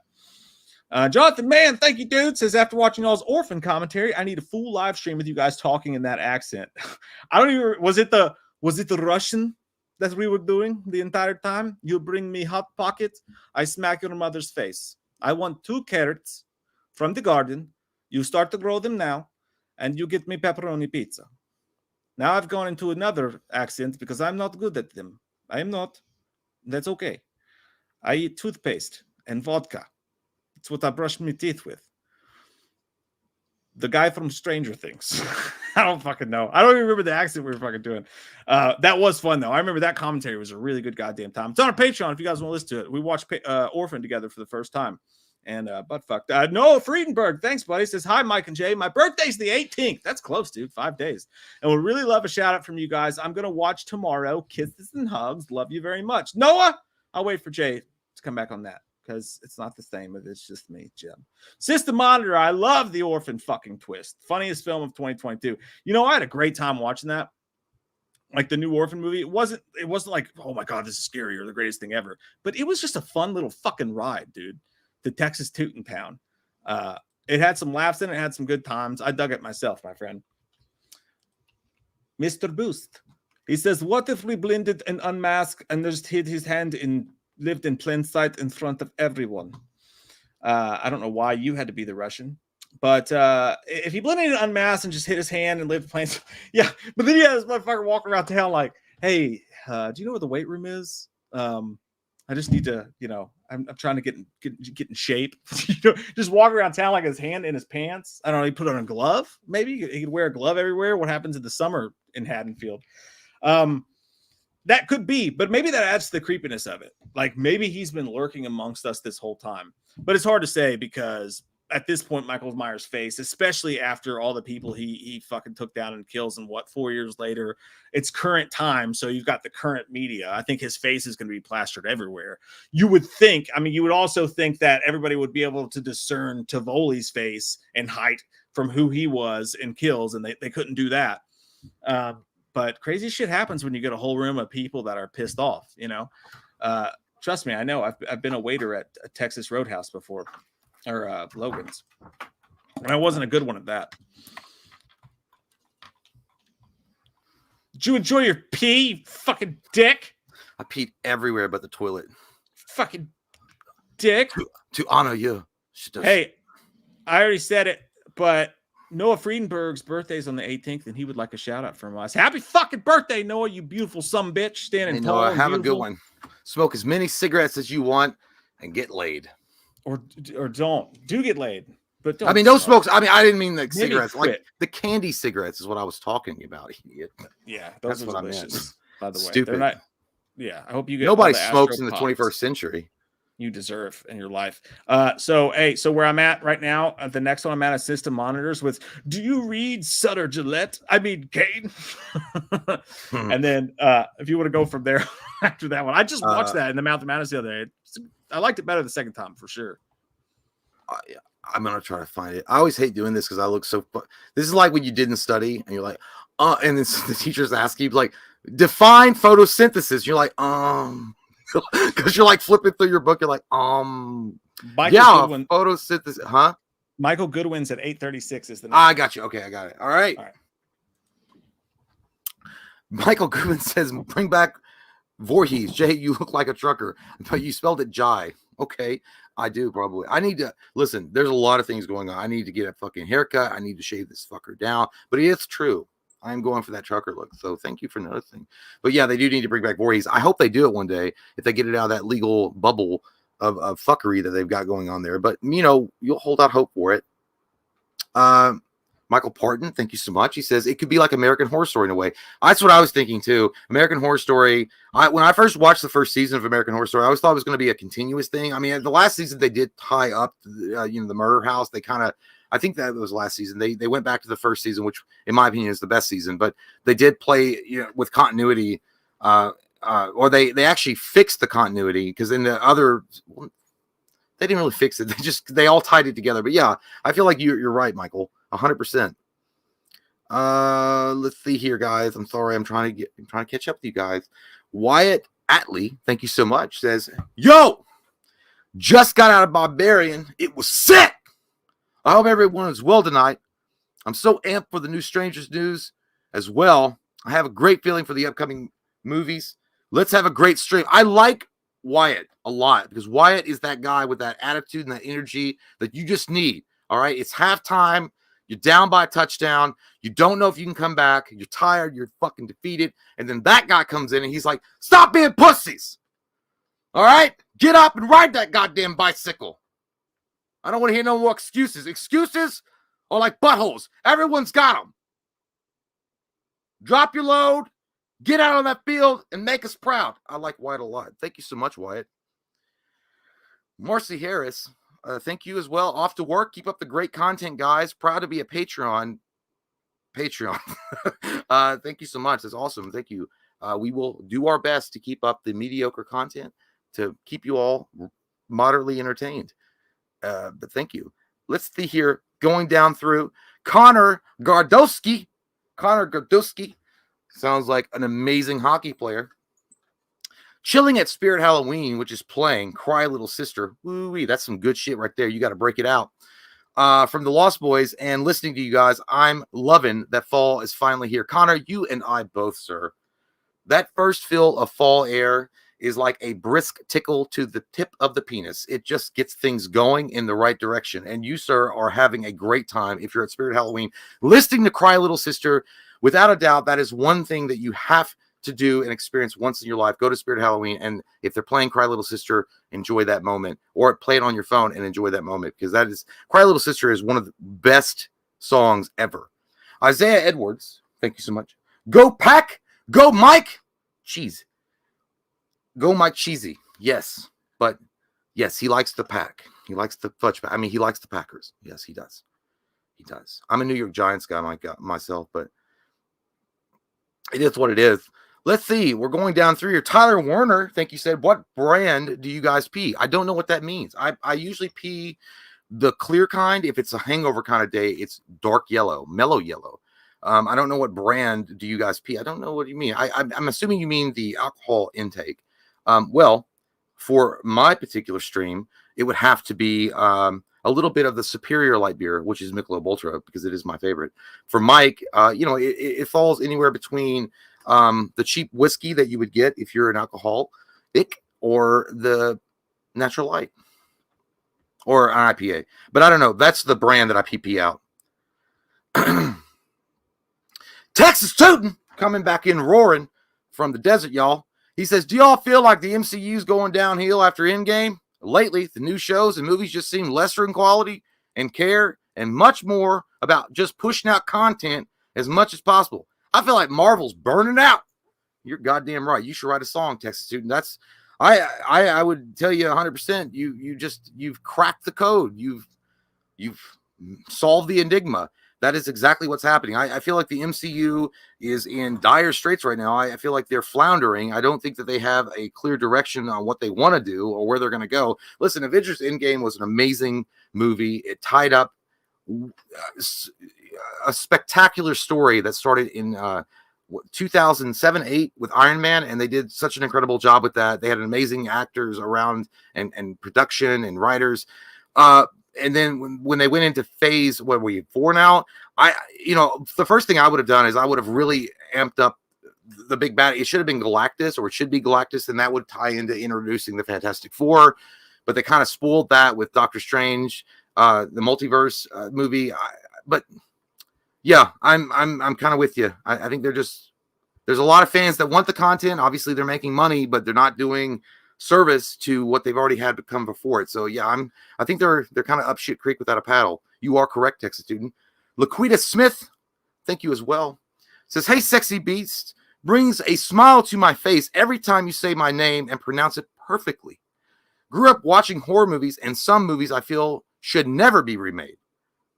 Quote, Jaws, The Crow, Clue. What are your guys' thoughts? I agree with you on pretty much everything you said.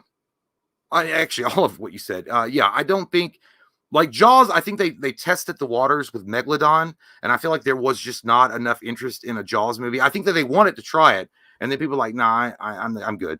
And if they had come out with like a Jaws remake, there would have been I think there's a big backlash. Jaws is a classic flick. There's no way on fucking earth that anybody wants to see a Jaws remake. The Crow, we've talked about that before. The Crow's going to happen either way. We don't want it to happen, but The Crow's going to happen as far as the remake goes. I think that Brandon Lee killed it. It was an amazing movie. It was an amazing performance. It was an amazing set design. Ernie Hudson was awesome in it. It was like one of those once-in-a-lifetime moments in film, and to be remade. And Clue, again, how are you going to replace the great casting that they had in that movie as well? Even though I'm sure they will. They had like something like Knives Out, so I could see them doing a Clue remake and trying to make it like all quirky and shit, but it will come off as dumb because they'll take themselves way too seriously. I think Clue was a fun kind of movie that, and you had Tim Curry in it. I mean, how do you replace Tim Curry? I mean, I know they did it with It, but they were, that went into a totally different direction. But either way, hi, we're back on Isaiah Edwards. What time? What time stamp are you at? 8:57s. 8:57. Somebody said, "Go Pack, go Mike Cheese." They had an emoji with a cheesy thing. Dude, that was fucking rough, man. Jesus Christ. I hope your all's NFL fucking Sunday went better than mine did. I did okay during college. UK won. It was fucking nice. Ohio State won, but damn, dude, the Packers laid an egg. Did you see what your fucking Giants did, by the way? No, I ain't watched the dog. You need to get on your fucking team. No, I let my Giants be my Giants. They're gonna be all right. Dude, they upset the Titans. They went for 2 at the end. It was a fucking awesome game. It was amazing. They won. They're looking good, man. 1-0 with the new coach. It's fucking great. You're having a better season than I am, and you don't even fucking know it. It hurts. Well, I'll do that. Isaiah Edwards, thank you, by the way. He says, well, I actually, me and Mike can both, please do Ronnie from Halloween 2007 impression. Which part? I mean, there's all. He's probably queer. He's gonna become Michelle My Belle. Bitch, if you don't think I'm making a mental note of all your bullshit. God, take that damn thing off. that daughter of yours got a real nice dumper. I'm telling you. You heard what I said? Maybe I'll just go over there and bingo hall. I can't remember what he said, but yeah, dude. I'll jerk my Ronnie all over the titties or whatever he said. Dude, Ronnie is one of the best characters ever. Robbie Zombie, but Rob Zombie's movie ever. I wish he hadn't died. I mean, he was obviously a piece of shit, but he was just so entertaining to watch. I hate that whole storyline, but he did it, dude. He killed it. Like he was a great bad guy, by the way. And if you like his performance in that, you should check out. Is it Above the Law? I want to say is it Above the Law where he's the bad guy in the Steven Seagal movie? Now Steven Seagal is the bad guy in every movie, but yeah, he was. Yeah, but he was also the engineer in Hellraiser Inferno, and the priest, and then he was also, he was the Kmart version of Raiden in Mortal Kombat Annihilation. But let's be honest, Mortal Kombat Annihilation was the Kmart version of any movie. So that movie's so bad. It's not his fault. It wasn't his fault. He tried. That's so bad. William Forsythe's a badass actor, though. He really is. Munching much likes this. I hope to see Jeepers Creepers review next week. Is that next fucking week already? Jesus Christ and titties. Yeah, you know what's out today? Clerks 3. In like 5 fucking theaters. Yeah. No, it's playing in Lexington too. It's playing here. Well, goddamn. Is that the 4th theater? I thought it was limited. No, it's limited, but it is playing in Lexington. Well, I'll have to I talk wanna to my see that friend bad. Jack Sparrow about the high seas and see what we can do. Yeah, I don't think it'll be on there. I want to go see it though. I really want to see that. And also Pearl comes out this week. But yeah, I didn't realize Jeepers Creepers was next week. I'm gonna watch it, dude. But I think it's gonna be a hot box of dookie. But we'll watch it. We'll review it for sure. But yeah, I think it's gonna be. I'm not. I mean, I have no faith after the third one. The third one sucked big bull dicks. So and the trailer's not exciting either for what they got. Yeah. Jeffrey says, can't stay any longer, but I'm on my way home from work and I got this shit leaking down my ankle. I got a busted toilet. Smell like a rotten boiled egg. Well, goddamn, you got to get on that toilet right away and you got to poop them fucking membranes right out. Poop all that negativity out, Jeffrey, and you lay down and you enjoy yourself with that oscillating fan that you have in your bedroom and your bed that's unmade, and you watch that fucking that CNN live coverage of whatever the fuck you're watching. I just feel like Jeffrey lays in the bed and it's like an unmade bed and he has an oscillating fan that's blowing on him all the time. And then he has like, some sandwiches and he just watches what's on TV and it's fine. Eating a banana shirtless. Yeah, we should have read that as Ron. Adrian Ybarra. Awesome name. It sounds like a boxer. It reminds me of which, actually. I remember which boxer it was. Part 1. What does Loomis say about what the fuck Michael's doing while living with the hermit in H5? I don't think he ever addressed it. No, I don't think he ever because I think he means what would Loomis say? Oh, you want? Let me tell you how nasty Michael is.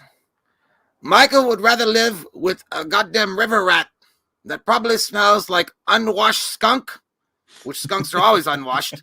So it tells you one thing. And garbage juice, rather than face the music. Get your ass back in the hospital gown and be electrocuted to death with electroshock therapy.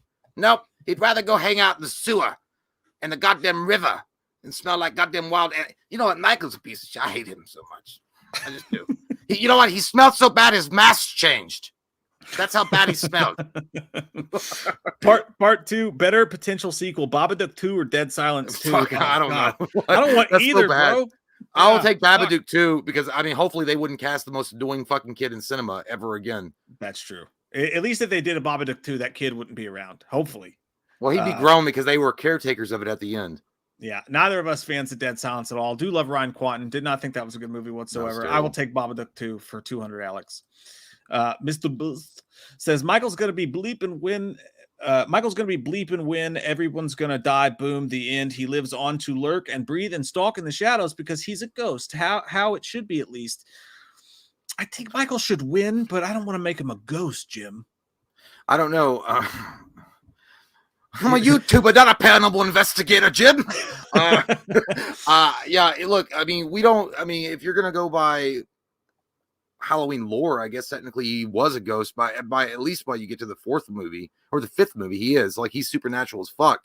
Because I mean, the 4th movie, he's like wrapped up in bandages and stuff and he comes back from the dead, but he should have been dead after the 2nd one. But that obviously didn't kill him because you can't keep a good killer down.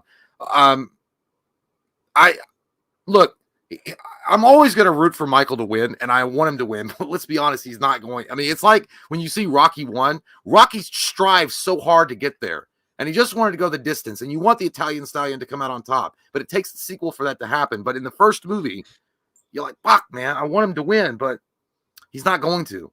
But that's the whole point of the story. I don't know. Like, I know that went off on a different tangent, but yeah, I don't know. As long as he doesn't die. I don't want him to die. If he doesn't die, I'll be happy. I think he's going to die. If we're placing bets, if you had to maybe put $20 on it, I'd say Michael's going to die at the end of this movie for sure. Well, have you ever, I know you never played it, but there's a secret ending in Mass Effect 3 when everybody thought Commander Shepard died. And if you played it on a certain level and you chose a certain choice, you see like one moment where his chest goes, and then that was it. Like, I think they could do that. They could do that. They could do that thing what they did in Man of Steel, where you see the dirt rise up, or was that Man of Steel? Yeah. No, Justice League. Justice League. Yeah. The same thing they've done 1,000 times, where the credits roll up and you just hear Michael breathing. Like, oh fuck, here we go again. You know, it'd be crazy to if they shock the world. I'm talking, fucking shock the world, dude. If at the end of the movie somehow it's like, and they're like, Michael will return next year and Halloween never dies or some shit like that. Oh, like in Avengers, like how they do it in Marvel. Yeah, like that would fucking make me laugh my titties off. I don't know how people would respond to that because they promised this is the last one. It won't happen, but if they did, it would. Dude, you're talking about people going crazy. Oh my god, I'm hoping that A24 will take it over. I do. I really hope A24 would take it. But you got to be careful of that because A24 is very much into the politics. They're very much into the doing really weird and different shit. Well, like, as long as they know what sells, I think that they could keep the politics out of it because, like, obviously Maverick's not going to make $1 billion if you're going to add politics to it. That's why it made so much fucking money. People just want a good story. I mean, without like having to be reminded of bullshit in the world. Absolutely, so, I agree with that. I hope they don't. I would love to see an A24 take on the movie because I feel like it would be very creepy and slow burn and like fucked up and go back to like the roots. But at the same time, you gotta be careful what you wish for, Jim. Michael Parton, thanks, buddy. He says, would it be best to reboot Iron Man and Captain America? Captain America. I would go Iron Man. Oh well, he said and Captain. I thought you meant or. I'm guessing he has to mean or, but I would no. The reason why yeah, I get it. Well, Captain America is the worst. Like, he's not the worst movie of MCU, but as far like not Thor Ragnarok, was that it? Thor Dark World was fucking just a piece of shit on the wall that someone vomited out on the subway train. But Captain America it is one of the most mediocre movies, like introductory movies to one of the most iconic characters in Marvel that you could ever do. Like, it was very like PG. I don't know. I always felt like there was something about that was missing. I felt like what you should have done is had footage of like Saving Private Ryan making a very dark and dreary moment. I mean, because it was in World War II, it was a very dark moment in human history, and then have this one shining beacon, which is Captain America, that brings everyone together and reignites that spirit. And there was this one, dude, I remember when I was a kid and I was following, the lead up to Captain America and all that stuff. There was a fan that literally put a poster online, and this was before the casting was done with Captain America, but it literally had Captain America with his old shield. Everything was black and white. You saw the bodies of D-Day all washed up around him. He had one gun in his hand, and he was the only color image in the forefront of the poster. It was amazing. I was like, that's what they should have done. But of course, I mean, and this was before Disney, so they could have done that, and they chose not to do it. I feel like Captain America is in desperate need of an actual good remake. Because you don't have to make it. I'm not saying make it. You don't. Not everything has to be Batman. I get it. Because people are like, dude, not everything's got to be dark. I'm not saying that, but I'm saying if you're going to take the worst moment in human history and you're going to have the one thing that brings people hope and shit, it should be like that's how you should have the background to it. The contrast should be the hope, and then everything around you is this dark, dreary thing. Yeah, and again, I think if you rebooted both of them, I don't think they should, because I think what Marvel should do is they should play with the toys they have in their fucking toy chest, man. They should bring out the X-Men. You bought all this shit. You stopped everybody else from fucking making it. Now give us some fucking movies instead of being like, no, we're going to fucking shove the goddamn Invincible cunts down your throat or whatever the fucking next thing is that they're trying to do. Like, I hate what Disney Marvel's doing. I hate it all. Yeah, all that shit. Like, I would rather them see, there's just they're doing so much other shit right now. They don't really have time to give you the shit you want, and you're just gonna have to deal with it because they are the fucking monopoly of the universe. Well, actually, he's actually there was actually another question that was kind of related to what he was saying. There was about has Marvel, as the MCU, run into like fatigue? I think it has. And I think that's 100% accurate. I think the problem is they are floundering because they don't know what the fuck they want to do.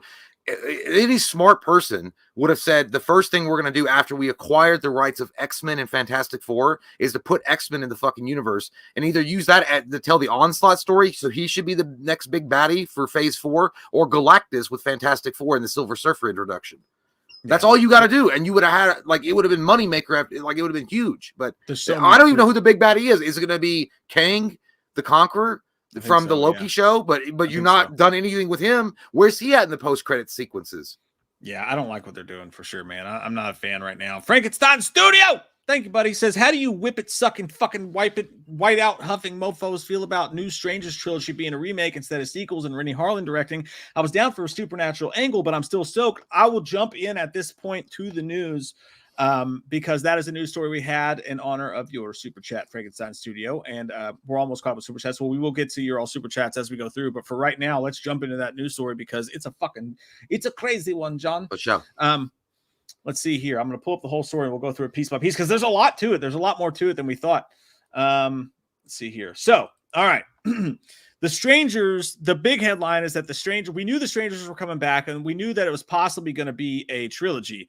But the news story came out officially through Deadline that it's a remake. They are discounting everything that's happened. They're going back to a remake. It's going to be from Lionsgate. Rennie Harlin's going to be directing it. Let's do this real quick, by the way. If you don't know who Rennie Harlin is, it's a very fucking interesting choice. He's going to direct at least two of the three movies from the trilogy. And this is who we're talking about when we're talking about Rennie Harlin. And it's a weird mix when you talk about The Strangers, dude. Look at that some bitch right there. He's handsome. But we're talking about a guy He looks like he sells colognes. He's he has his own brand. He does. His IMDb is all over the fucking map, dude. You're talking about the guy whose biggest first movie was Nightmare on Elm Street 4, Dream Master. Underrated nightmare movie, by the way. It was a good movie, yeah. It's one of my favorite ones. He did Die Hard 2. Not the best Die Hard. Right. Still a solid fucking movie. Cliffhanger. That's great. We like Cliffhanger here, right? That's great. Moving on. Cutthroat Island. Long Kiss Goodnight fucking ruled, right? That was a great movie. He directed Deep Blue Sea. Not a huge fan. That's all right. It starts to go really quick downhill. Driven, Sylvester Stallone, when he was in his heyday, one of his most unpopular movies from his heyday. Mindhunters, which Jay and I reviewed on the Patreon, not good. That was the one with Val Kilmer. Well, I'm reading ahead of you, and everything I'm seeing, and the years leading up to these things, it looks like someone discovering what beer tastes like, and then becoming like just drunk all the time. It gets bad. And they're like, I'm just going to take anything and everything to support my habit. I don't give a fuck if I got to drink porn. I'll do it. It goes downhill, man. Exorcist, the beginning, not good. The Covenant, not good. Cleaner, 12 Rounds. I think that's the John Cena movie. 5 Days of War, don't know what. It's a Burn Notice. They started going to the TV. Skip Trace was a Jackie Chan movie, I think it was Jackie Chan. Nothing great since then. So this guy's fucking busy though. Look at those pre-production, post-production. God damn, this guy doesn't sleep. His coke habit keeps him up all night. Not a lot. So that's who we're talking. We're talking about Rennie, and even in his heyday, dude, his biggest movies, they are very loosey-goosey, fucking run and gun, kind of sort of John Woo with like this is entertaining, but does it make sense? Most of the times it does not make sense. It's the kind of the exact fucking opposite of who you would think would be directing a Strangers movie, which is a horror franchise that is based in supreme reality. You know what I mean? All that shit. Now they veered away from that, obviously, with Strangers Pray at Night, but still. So that's who we're talking about with him. I'm not sure about the people that are going to be in the movie. Madeline Petch, Flory Gutierrez, Gabriel Basso. But I can't say anything. Where's Damien? No. I guess Damien. I guess they just forgot my invitation in the mail. Yeah, it sucks, man. That's the biggest disappointment of the entire fucking thing, is that we would have loved to see our friend Damien back as Potato Sack Man. And they haven't said who's going to play him, so I guess all hope is not dead. But if you look at his Twitter, it certainly doesn't seem like he's going to be in it. And the fact that they're ignoring both the other movies and starting anew, that is as excited as I am for Strangers trilogy, because I think the franchise is cool and they could do really neat things with them. Very excited about it, but dude, what a fucking bummer that I'll tell you what, man. I really don't. I don't know if I agree wholeheartedly with him rebooting the whole series. I feel like you had a strong foundation with Liv Tyler and the other dude from Vacancy. I can't remember his fucking name. Luke Wilson. The guy, Luke Wilson, yeah. Scott Speedman, I think, was the dude from the Strangers movie. Is that who it was? Okay, yeah. Luke Wilson was in Vacancy. Yeah. Okay, well, whatever. They look for some reason I get them confused. I guess because they're generic. The movies are alike. Well, maybe because the actors are generic. I don't know. But but either way, you already had a strong foundation going from the Strangers. And I know that Strangers Pray at Night wasn't everyone's cup of tea, because there were some people like, this is corny. I didn't like it. It's not following the same formulaic movie that the first one. But listen, I think what they did the smart thing. They evolved it, and they did a pretty smart thing with it. And especially adding in the 80s thing to the background. That pool scene is still one of the best scenes, not just in The Strangers, but in cinema. I mean, I'm not saying it's like ranking up there in the top 100 of cinematic moments of all time, but it's hot. It was fucking cool. And that turnaround song was awesome, and the lights. But I just don't feel like The Strangers needs to be rebooted. I don't think it needs to have a new trilogy. I think you could just make a new movie and do your thing. I don't know why, unless you're trying to introduce like some supernatural elements to it, which I think defeats the purpose of The Strangers. If they were going to do that, they would have done that. I feel like first one they almost did, and then they sidestepped that. She's like, nah, we ain't doing that. But I felt like they were going to, but I don't know, man. I feel like it's kind of a travesty because I mean, yeah, I'm interested to see it, but I'm kind of like, can we just continue the story from the second one and what happened there? I completely agree with you on that because I thought what they were doing with that was super interesting. Yeah, like we did 2 movies, and now let's take it to crazy fucking town. And if you were bringing Rennie Harlan back to direct a 3rd movie as a follow up to Strangers Pray at Night, when they tasted the supernatural, that's a fitting thing. But what they're saying here is we're going to go extremely hardcore to the ground. So what they're saying is, or hardcore like dead serious non supernatural is what it sounds like. But it says it's going to follow Pedge's character as she drives cross country with her longtime boyfriend to begin a new life in the Pacific Northwest. When their car breaks down in Venus, Oregon, they're forced to spend the night in a secluded Airbnb. So yet another Airbnb horror, which has become super popular, where they are terrorized from dusk till dawn by 3 masked strangers. Lionsgate plans from there to expand the story in new and unexpected ways with its sequel. And it's written by the guys who did the Freak Brothers and Due Date. It's just like there's so many questions, man. Well, here's the thing: how much money are you gonna have in this? All of that. I don't want to dump a turd in anyone's potato salad, but I might have to because listen, I feel like again it goes to the fact that, and it's sad, Hollywood has run out of fucking ideas. The Strangers didn't even come out that long ago. At least, I mean, you know, I know that time works differently when you get older, but I feel like The Strangers came out in what 2000 was it fucking 5 or 7? Or something like that. I don't feel like there's been enough time to really justify a sequel, or I mean not sequel, but a remake of the first film at all. And the second film I think was solid enough. I don't understand where Hollywood is coming from. They were like everything that was semi-popular or sort of popular, we're gonna go back and remake it with our shitty ass fucking commentary that we want to put in the movie. I'm actually scared of this because I don't know. This could actually divide fans. It can make it they can make fans divisive depending on what kind of commentary they want to use through the whole fucking thing. I'd rather them just be like, you know what? No, I'm good. Let's just make them do a 3rd movie, a sequel to the second one, and go from there. But I think it's stupid, man. It's dumb. I don't want to see it. I don't need to see a remake. The remake. There's no reason to do a remake. I don't think there's any reason to do a remake, especially since it would be so fun to go off the 3rd movie. But I do think that whatever they're doing here, if they're going to go as far as, I mean, don't get me wrong, I'm very happy that they're making new Strangers movies. It's an exciting thing. But like, if they're going to go ahead and greenlight 3 fucking movies, they must have a really, really cool idea. You know what I mean? There must have the writers must have came in with a really cool pitch. What's strange though is you think Rennie Harlan, you think over the top action, like plot holes be damned. We're gonna do some wild and crazy kid shit. It's gonna be a fucking wild time. You think they're gonna jump the shark? Like I said, it would make so much sense if Rennie Harlan was going to direct a Strangers 3 based on when the franchise was going. But listen to this shit. Like when they'd explain what it's going to be, it says, when setting out to remake The Strangers, we felt there was a bigger story to be told, which could be as powerful, chilling, and terrifying as the original, and could really expand that world. Shooting this story as a trilogy allows us to create a hyper real and terrifying character study. We're fortunate to be joining forces with Madeline Petch, an amazing talent whose character is the driving force of this. So they're talking about it being hyper real, about it being a character study, which sounds more towards like the A24 type shit. It doesn't really sound like a Rennie Harlan fucking production. I'm so confused. I'm so fucking confused. Listen, The Strangers, while listed as a horror movie, and of course it is, I always felt like The Strangers was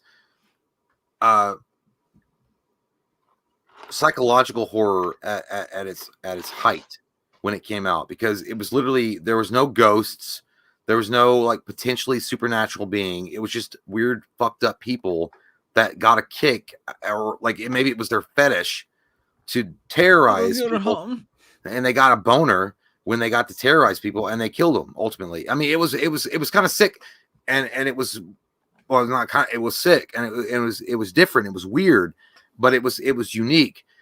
I don't need any more explanation than that. And I feel like they continued that thought from the first movie into the second movie. I feel like this is a waste of time. I feel like it's a waste of money. I feel like it's stupid. I don't think it's going to do well at all. I'm sorry, I don't. I think people are going to be like, where's the original? I don't like this shit. This is fucking whatever bullshit, because I feel like it's going to be laced with commentary that I don't give one fuck about. I have a feeling that it's going to be, because it's a perfect vehicle to deliver that Twitter bullshit. I feel like what you should have done is hired Damien, done a third movie off the second movie, and then shut your fucking mouth, and it would have done well. If you want to bring in Rennie to do that and direct it, why not? It would be fine. But and because the second one, while it wasn't the over-the-top success that the first one was, it was going to be hard as fuck to follow that one, because that one was an original idea and a movie that is going to be hard, just like Halloween or Nightmare on Elm Street 1. But I think it could be done.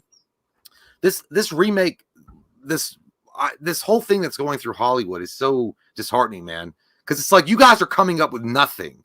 You guys are literally coming up with zero original ideas. It's everything remake this, requel this, reboot this. You guys have no fucking new nothing. Like nothing. When's the Barbarian? Maybe, but then okay, and I kind of think it's sad news. I think it's sad news, man. I think it's stupid.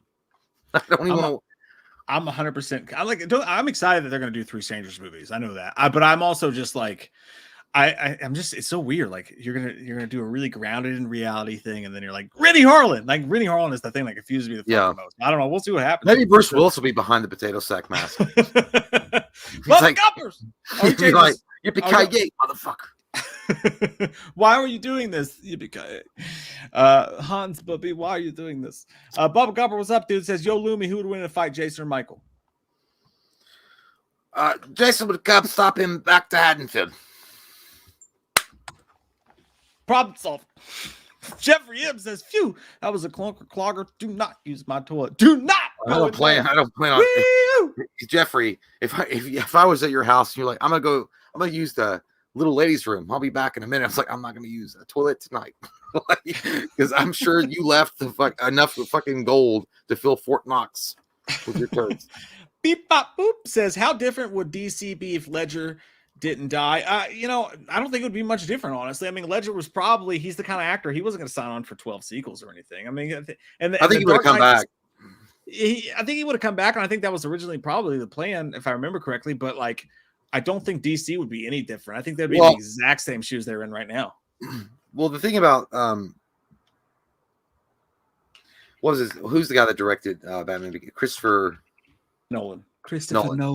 Yeah, I was literally going to say Nelson. I'm like, he didn't do it, but Christopher Nolan did plan on having Heath Ledger in the third movie, and it would have been interesting to see how that would have played off of Tom Hardy's Bane, and because Tom Hardy was releasing all the criminals out into the streets, and that would have been really fucking cool, man. You imagine that would have been insane. But yeah, as far as like whether or not it would have shifted DC into an amazing like revolution of like cool ass like risks that they should take, I don't think that would have happened. I think that Heath would have been like, I did my thing. Christopher Nolan's trilogy is the trilogy, and that's it. Yeah, I agree with that. I think he was always just signed. He was an actor who took his shit very seriously. He wasn't going to sign on for like 12 fucking movies or anything like that.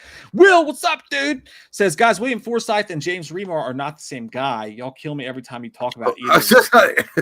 James Remar was the dude from the Warriors, right? Like, no, it's William Forsythe's the guy who we were talking about. That's the William. I thought William Forsythe was the guy from Mortal Kombat Annihilation. Am I stupid? Maybe it was. Maybe that's what he's talking about. I was going to say, I know he's the guy from Halloween and from. Dude, I'm going to tell you guys. All right, he is probably right, because I'll tell you what. But you guys go back and look. William Forsythe compared to James Remar, they're like fucking brothers. They look. If that's who I'm thinking of, they look just goddamn alike. I'll be honest, I don't remember anything about Mortal Kombat Annihilation except for it. I remember it wasn't. I remember Mortal Kombat Annihilation when I saw it. Like I knew it sucked even when I was a kid. I was like, "This is fucking terrible." Even as a kid, you're like, "This is awful." But I was like, yeah, Power Rangers had better special effects, but I knew it wasn't Christopher Lambert as Raiden, and I'm like, "Fuck, dude, they could have at least got him because they got Robin Shue." That must be girl. He must have been talking about that. Vinny, what up, dude? He says, did you guys see the meme I made of Jay's Loomis? I did not. I haven't seen. I'm not on Facebook or I'm not on much of social media at all anymore. So I have not seen it yet, my friend. But I look forward to seeing. Vinny, I'm gonna tell you, I liked Vinny's. I like Vinny's profile pic though. He looked like he was in National Treasure Part 3. I'm going to find it. The Dead Sea Scrolls. Isaac Salazar, thanks, buddy. Says, hey Jay and Mike, fairly new fan of y'all. Welcome to the shit show. Have binged your videos to the point that I only have the beardless Jay videos left. Wanted to say my bad for joining, canceling, and rejoining the Patreon. Hey, do your thing, dude. Hey, we're just happy all that good, someone's man. on Hey. Patreon or watches it all. Yeah, the beerless me will never return. So I'm glad that you get to enjoy that in an archival form. Because if I shave this off, there would be like an alien underneath. I wouldn't even recognize. I want to see what it looks like, man. No, dude, I I feel like TLC. Like he doesn't recognize his own face. Hey, I shaved. I caught shit for that for a whole week. Everybody's like, "You look fucking weird." I'm like, "I know." You should. I want to see what you look like now shaved. It's been like 10 years since I've seen you shaved. No, I think I started growing it. Well, I couldn't because of the Loomis thing. So it's also like it's part of like this is like what the fuck happened to Loomis? Like he's not Loomis anymore. The day we retire Loomis will be the day Jay shaves. I actually I don't know. No, I'm just going. What I'm gonna do is I'm gonna shave this down. I'm just gonna grow an anthrax beard, and I'm gonna get it all stiff.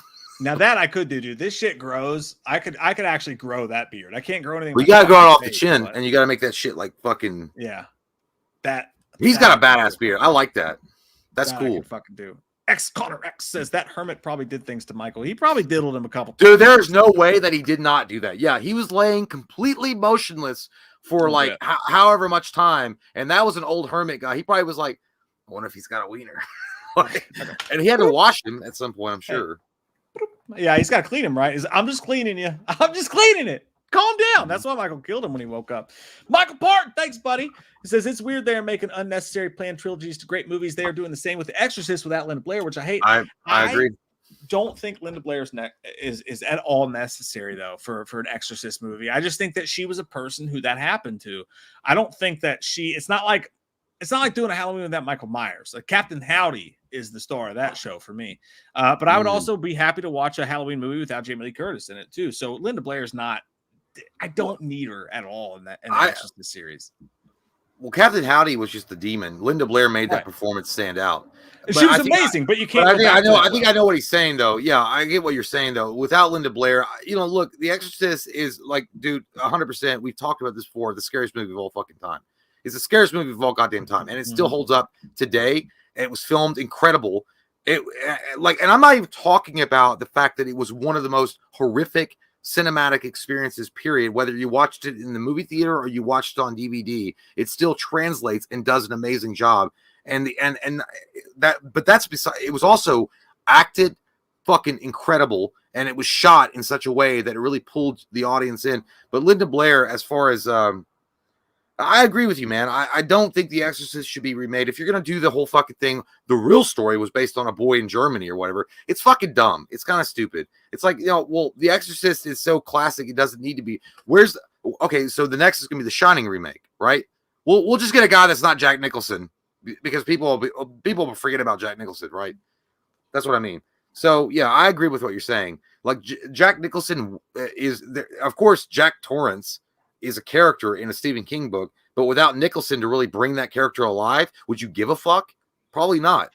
I don't know. The way I see it is like you have two options when they come up with stuff like this, whether it's The Strangers or it's The Exorcist or whatever, like they're going to always do this. They're going to do this. They're going to take old properties and they're going to try to make them new. That's the only way in a lot of cases for them to get the funding and the what that they need to get this stuff. Well, they can come up with original shit.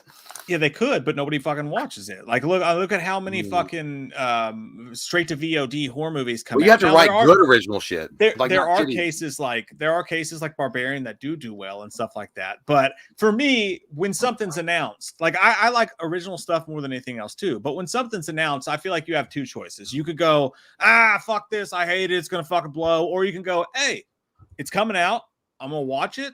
I'm gonna be hopeful it's cool. Like, you know what I mean? Like, there's no reason to just hate something just because. I mean, it's an exorcism movie. Basically, you could call any exorcism movie a remake of The Exorcist and hate it just on merit. But why not just go and see? Hey, it could be cool. You know what I mean? Well, you could be that way, and that's you definitely could. But there's two different camps. I mean, you're either gonna get the RoboCop fucking remake, which sucked big donkey balls, and that was literally Hollywood saying we don't know what to do anymore.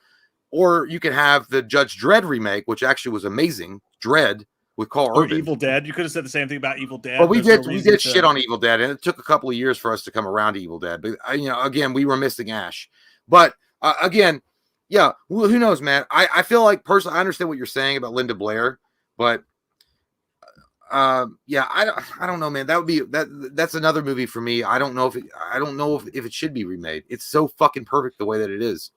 It's like asking Back to the Future, oh yeah, you should remake Ghostbusters, and they tried that 2016 and it bombed. But they also did Afterlife, and everybody enjoyed it. That was a sequel. Know what I mean? Right. So, but at the same time, too, like you don't, I mean, it's like Halloween coming out and saying that basically they're going to remake Halloween 2. I mean, it's basically, what Halloween 2018 was. But they kept the original, but they didn't remake Halloween. But but again, like Rob Zombie's Halloween remake was good. You know what I mean? Didn't need to happen. It had a bunch of problems with it, but it's a damn good movie. So like, I feel like it's easy to write stuff off and be like, oh, it's a fucking, I hate it, it's gonna suck. But I mean, at the same time, if you're in Hollywood and someone comes up to you and you're an up and coming director and they go, hey, would you like to fucking try your hand at Poltergeist, Exorcist, whatever? Sometimes it works, sometimes it doesn't work. But like, I feel like just the fact that horror movies are getting made and put on the big screen, when you look at the like what movies are right now, like what the movie situation is, what do you get in theaters? Like, how many times do they just put something and it's a TV show and it's a fly by night, nobody gives a fuck? The Exorcist TV show, by all accounts, it was good. We thought it was going to be ass. By all accounts, it was good. Not enough people watched it. It got canceled. So the way I look at it personally is like, hey, if people give a fuck and they're willing to watch it, horror's doing good, and we have something fun to watch and talk about and discuss. So it's all good, But like, it's not like in the 2000s. Like sometimes there was a time where they would remake movies and they would just cash grab it. But I feel like now people are looking at what they did with Halloween 2018 and shit like that, and they're actually starting to really put some effort into remake. Just the word remake used to be a fucking, it used to be like a death wish, like, oh my god, it's gonna be trash, like literally the Death Wish remake or whatever. But I don't know, like I'm actually excited. I kind of miss back in the early 2000s, like people took chances, and now it's like we don't want to take chances anymore. We'll just take IPs that were popular and we'll remake them because we don't have any ideas.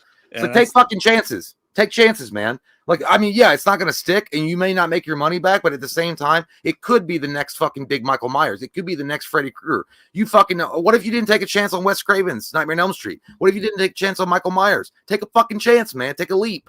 Yeah. Like, that's what Hollywood should be about. It should be about fucking make film. But look at all. But how many of the original horror movies, though, that have come out that are original stories that aren't remakes have you seen in theaters this year? Like there's X, there's Barbarian, there's all these original good horror movies. But those aren't going to be sequel. Those are not going to be franchises. I mean, the last X has literally got 3 movies coming out. Well, that's good for that. But I'm saying for me, Jeepers Creepers was the last creature that had any kind of fucking like it could be in that field with Michael Myers or Freddy Krueger or Jason. They have stopped making anything necessarily because they don't want to take chances anymore. X, I didn't see, but you know what? X is also not on the lips of everybody in the United States. For example, when Halloween came out, they said it was scarier than The Exorcist. It was brand new. It was amazing. 1984, Nightmare on Elm Street comes out. It's fucking amazing. Everybody's talking about it. They have not done one movie since Jeepers Creepers, really, not really at all, with a character. Maybe The Strangers. You could throw The Strangers in there, but that would be hard pressed to do. They have not come out with one character in a long time that pulls people in like those characters did. I don't know. I feel like you can do something. They tried with something like Hatchet, but those were like always low budget, and they didn't. And it was Kane Hodder, and it was pretty badly acted. They didn't have the funding for it, and maybe that's the studio's fault. But I don't know. I feel like like Wes Craven pushed it, and nobody wanted to fund his shit. And nobody wanted to fund Sean Cunningham shit or John Carpenter. I think there's a lot of stuff going on. Like horror's fucking killing it right now, though. I mean, horror generally is killing it. Yeah. Yeah. So, as far as like the slasher genre goes, specifically the slasher genre goes, like there's not a whole lot of new, but again, X is one. Like there's ones that have come out over the past couple years that have done well by all means. But when you look at the overall span of movies, like there are like, dude, in like the 90s, there'd be like some random drama domestic fucking thriller starring John Travolta or some shit, like The General's Daughter, that would come out and do. I like that movie. That's a good movie. Like that's they don't. Movie. I like that. Yeah, movie. Like it's really fucking hard. It's really fucking hard to get an original title put on screen. Horror is kind of like the only genre really doing it. Like that's it. Like for the most part, unless you have a huge fucking director like David Russell or some shit, like horror is really, aside from superhero movies, the only genre that is actually putting out original content and doing fresh shit.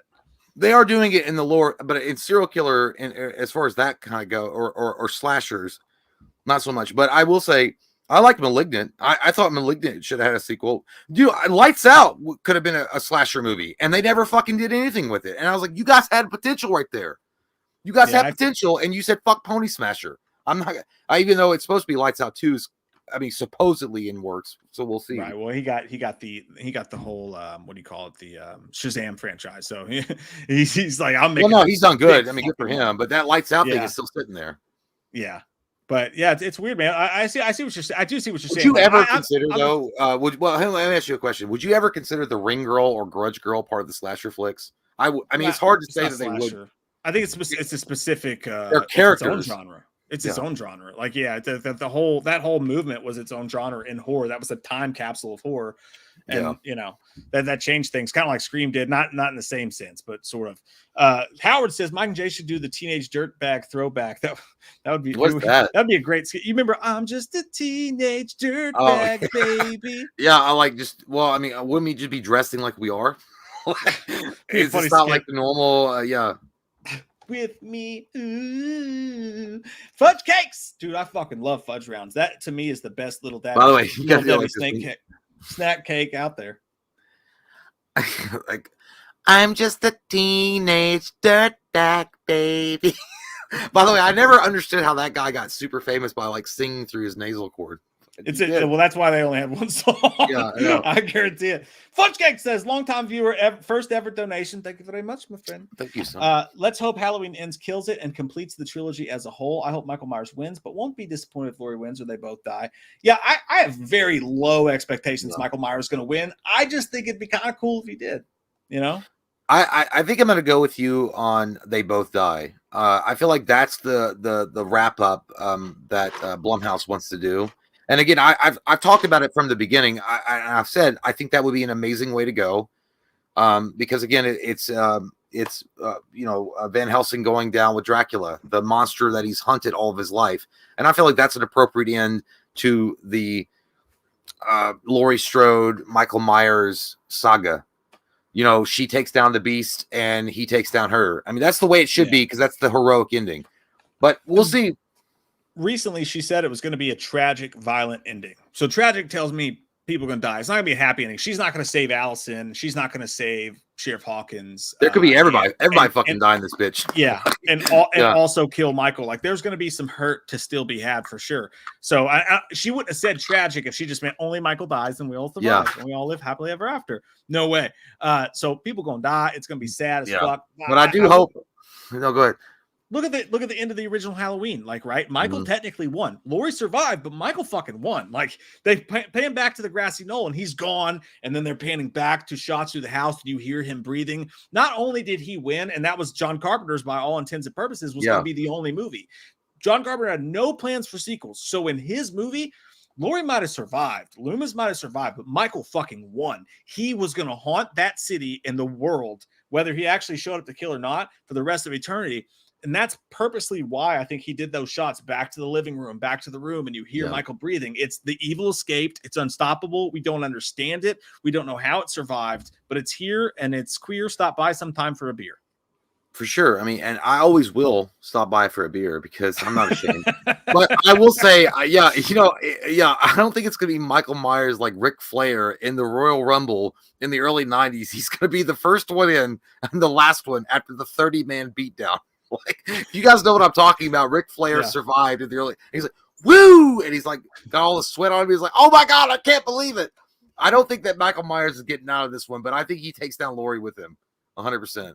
That fucking very well, maybe, dude. Horror fan fanatic says, huge fan, guys. Mike, you might recognize my name from commenting "Wrong Kid Died" about Dewey dying and Scream. LOL. Love you guys. Stay safe. Hey, you too, man. Appreciate that. Wrong kid did die. They should have left Dewey alive and taken Courtney Cox the fuck out. But that's just me. You know, that's just me. How dare they kill Dewey? I'm still pissed. Daniel Pappas Shares a drummer, shares the last name with one of my favorite drummers of all time from Finch. Alex Pappas says, Mikey going to show up to Haddonfield in his drawers if Corey hung him dry. Shouldn't he have the long hair and beard? Doubt he was sponsored by Manscaped. Yeah, no, I feel like he's so evil. He's so evil, and he's so like imbued with the power of destruction that hair doesn't even want to grow on him anymore.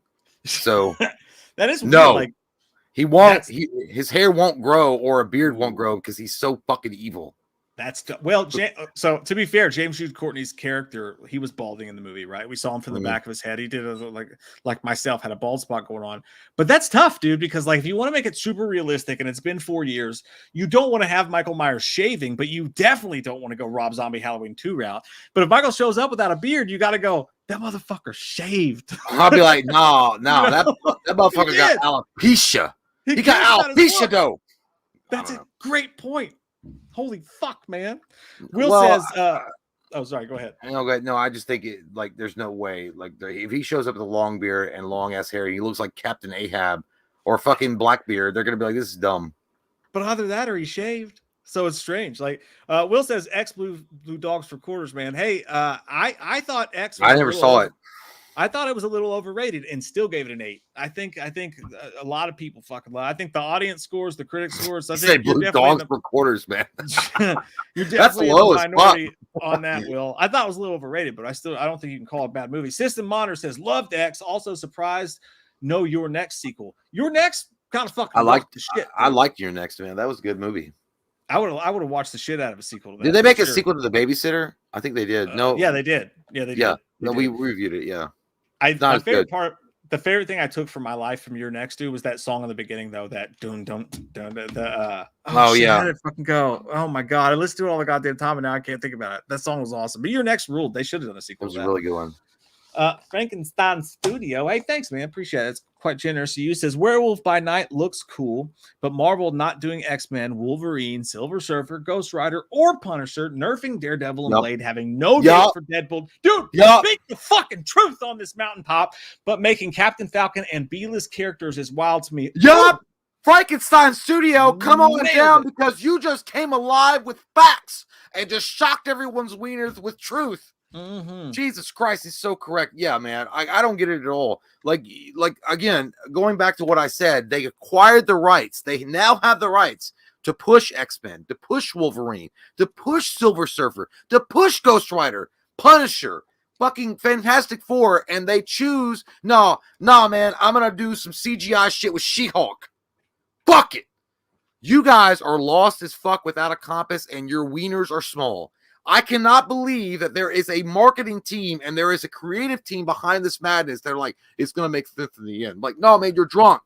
You're drunk. You're only thinking it because you're drunk. It's not true at all. No one understands what you're doing back there because you have these cool-ass characters and teams that you're doing nothing with, but you want to push Captain Falcon, which I don't get. I'm not going to watch that. That sounds like a fucking drive-through. Like, it sounds like a drive-through fucking screening that I'm not going to go see it. Like, I don't know. Hey, man, you want to go to the Captain Falcon screenings tonight? I'm like, nah, man, I'm good. I'm not going to go see that shit. And the B-list, you're 100% right. She-Hulk is not that important. I've read the comic book. She-Hulk is cool, but she is not that important. And apparently, according to, I don't even want to watch the show. I couldn't even believe they fucking did it. Because I was like, She-Hulk is literally a secondary character. You are 100% on point, man. Frankenstein Studio has shocked the shit out with lightning. You guys, and nerfing Daredevil, listen. And Blade's going to be a PG-13 fucking movie. Good, you know, and even though Wesley Snipes was willing to come back, good job. You guys are on fire. Marvel's on fire, huh? Kevin Feige's fucking it all which way. But that's my opinion. It's just my opinion. I feel like there was so much more I was expecting, but when Disney acquired Marvel, I knew the writing was on the wall. I really knew it. I think we talked about that too. I knew it. And by the way, where's the Deadpool announcement? Nope. Even though they promised Ryan Reynolds that Deadpool 3 was going to be untouched. No Deadpool 3. It's been years. No Deadpool 3. I can't agree with what you said more, Frankenstein Studio. I think you laid it the fuck out there, my friend. You are correct in all the things that you said. Joe Maderos, yes, says, Joe. "Hey, Mike and Jay, X is still one of my favorites of the year, and I already got my ticket for the prequel. I'm going on Thursday. Looking forward to it. Me too, my friend. I'm not going Thursday, but I'm going Friday early afternoon. I'm very excited to see what they do with that. Triple X was one of my favorites too. Vin Diesel really shined in that one. Hey, and the sequel starring Ice Cube. Yeah. Courtney Reed, thanks, buddy. Says, drop a like or I'll kiss you in front of your lover. I like how Courtney's got the perfect thumbnail for that statement. Like it literally looks like Courtney saying that with that thumbnail. Drop a like or I'll kiss you. You're the best, Courtney. I agree with him. By the way, drop a like, guys. That helps. Appreciate it. Adrian Ybarra with the awesome name says, Art the Clown, if done right, had the most original icon potential. Better acting. I give you bigger budget will go a long way. Even great merchandising opportunities with costumes, statues, etc. We'll see what Terrifier 2 does. And it's getting great reviews from what I've seen out of whichever fest it was at. And what's crazy, dude, the last thing you would expect from Terrifier for them to come out with like a 2 hour and 20-minute movie, which they did. They came out like a almost 2.5 hour movie, and apparently still people are digging the shit out of it. Terrifier could be one of those movies that start from the bottom, from the grime, the low budget as fuck, and really rises to supremacy. Who knows where that'll go, but they can't keep topping themselves. They can't always stay low budget, or it's always, or maybe they can. I don't fucking know, but it's going to be interesting to see what that franchise does. Time. So I mean, but it wasn't grindhouse like this is, like I don't know, but yeah, by their vaginas. Adrian Ybarra is correct. I mean, and I totally forgot about Terrifier. Yes, original story. They're not remaking anything. They're not taking past IPs and trying to put it out there for the general public to consume. They're like, hey, we're going to come up with a new story, and they did a great fucking job. And yes, Art the Clown is absolutely terrifying. So the title makes sense. I think you are on the right path with what you're saying there. If they do a little bit bigger a budget and they kind of push that out to the mainstream audience, I think it could work. Now, here's the problem. There is a give take thing there. If you push it out to the general audience, there's a lot of the gore and a lot of the effects that make Terrifier so unique are going to have to be put on the back burner because there's no fucking way. If you put that on the big screen, like I don't know, Terrifier 2 or Terrifier 3, if they made a sequel, like him being an iconic character, him like sawing a girl's vagina in half, every other fucking movie's not going to work. Like it's just not. The censors are going to get a hold of it and they're going to be like, that shit's NC-17. I'm a Mormon. It's going to be fascinating to see what the fuck they do with that franchise, man, for sure. Especially if this one seems like it's going to be the hit it's going to be. They call me Stamps with I believe the biggest super chat line. Thank you, Anthony. I love you. They call me Stamps. It's very sweet of you, my friend. I'm with Jay on this whole no original slasher movies lately. Me and some friends have been writing a slasher movie that I feel could have franchise potential, and it would be the highlight of my life if we could pitch it to a studio one day. Fucking do it, dude. Good for you, man. Good for you. That's what's all about right there. And those are the kind of people, you're the kind of people and your friends that they need in Hollywood right now, because those motherfuckers are in the goddamn Mojave Desert looking for ideas. These guys are just going like, hey, here's a nice piece of shit. Let's throw that on the screen. Listen, the original idea, the original slasher, do it, man. Fucking put it out there, because like I said, if you don't try it, who the fuck knows? Wes Craven tried it, it blew up. John Carpenter, Sean Cunningham, all those guys tried, and there was no way they thought it was like, it's going to take off. It's going to be huge. They didn't know that. They fucking tried, man. Do your thing. Anthony, I hope we come back to this moment when your movie's fucking huge and we all talk about it and we go, that guy knows about fucking slashers, man. I hope that's what happens, dude. That's fucking awesome. I totally agree with you. I think it's gonna rule. Good for you. Wait though, System Monitor did get it for me right. I appreciate that. All my life I've been looking for the magic. Song from Your Next. What is that? It's a song. It's like you're dying. Your Next. That's what it sounds like. Oh, is that what it is? Okay. Looking for the magic. It's fucking great song, man. Isaac Salazar, thank you, my friend, my monkey. My friend, your monkey. What'd your monkey do, Mike? Put it back in your pants and stop jacking off on a live stream. Drank too much. My friend Macy is watching with no context of who Dr. Loomis is. Could he introduce himself to her, and why would she know about the darkness? And while you do, I'm gonna pee in the toilet. That's fine. I gotta. I hope Katie like sits on your piss. All right. Okay, let me read this again because guess what? I'm gonna read it again. Isaac Salazar, thank you so much. Friend Macy is watching with no cat. Okay, so this is gonna be awkward. Yeah, so I think that's what you want. Hey, you doing, Macy? I want to talk to you real quick. There was a serial killer back in the 70s. He butchered his sister's titties. A little upset. And he was put into an insane asylum. I was his doctor, all right? Let me tell you something. He escaped. He went on a goddamn night of killing. Stabbing all sorts of titties. Strangling people in the cars. Not paying for food, I'm sure. And I've been trying to keep him away from the public for many a year. And the darkness shows up in a lot of people when they look in the mirror. They're like, should I quit my job? Should I beat the shit out of my employer if I quit my job? No. The darkness is something you have to overcome. Anyway, I don't care who you are, Macy. You know, if you don't know what I am and who I am and what I'm about, go shop at Macy. Your name is Macy's. Go shop at Macy's store. Shut up. But thank you so much. Isaac Salazar. Have a good evening and get better friends that know what the fuck you're talking about. I gotta go. I'm sorry. I gotta go.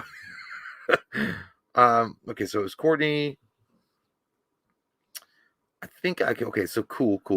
We're gonna get up here and we're gonna get caught up.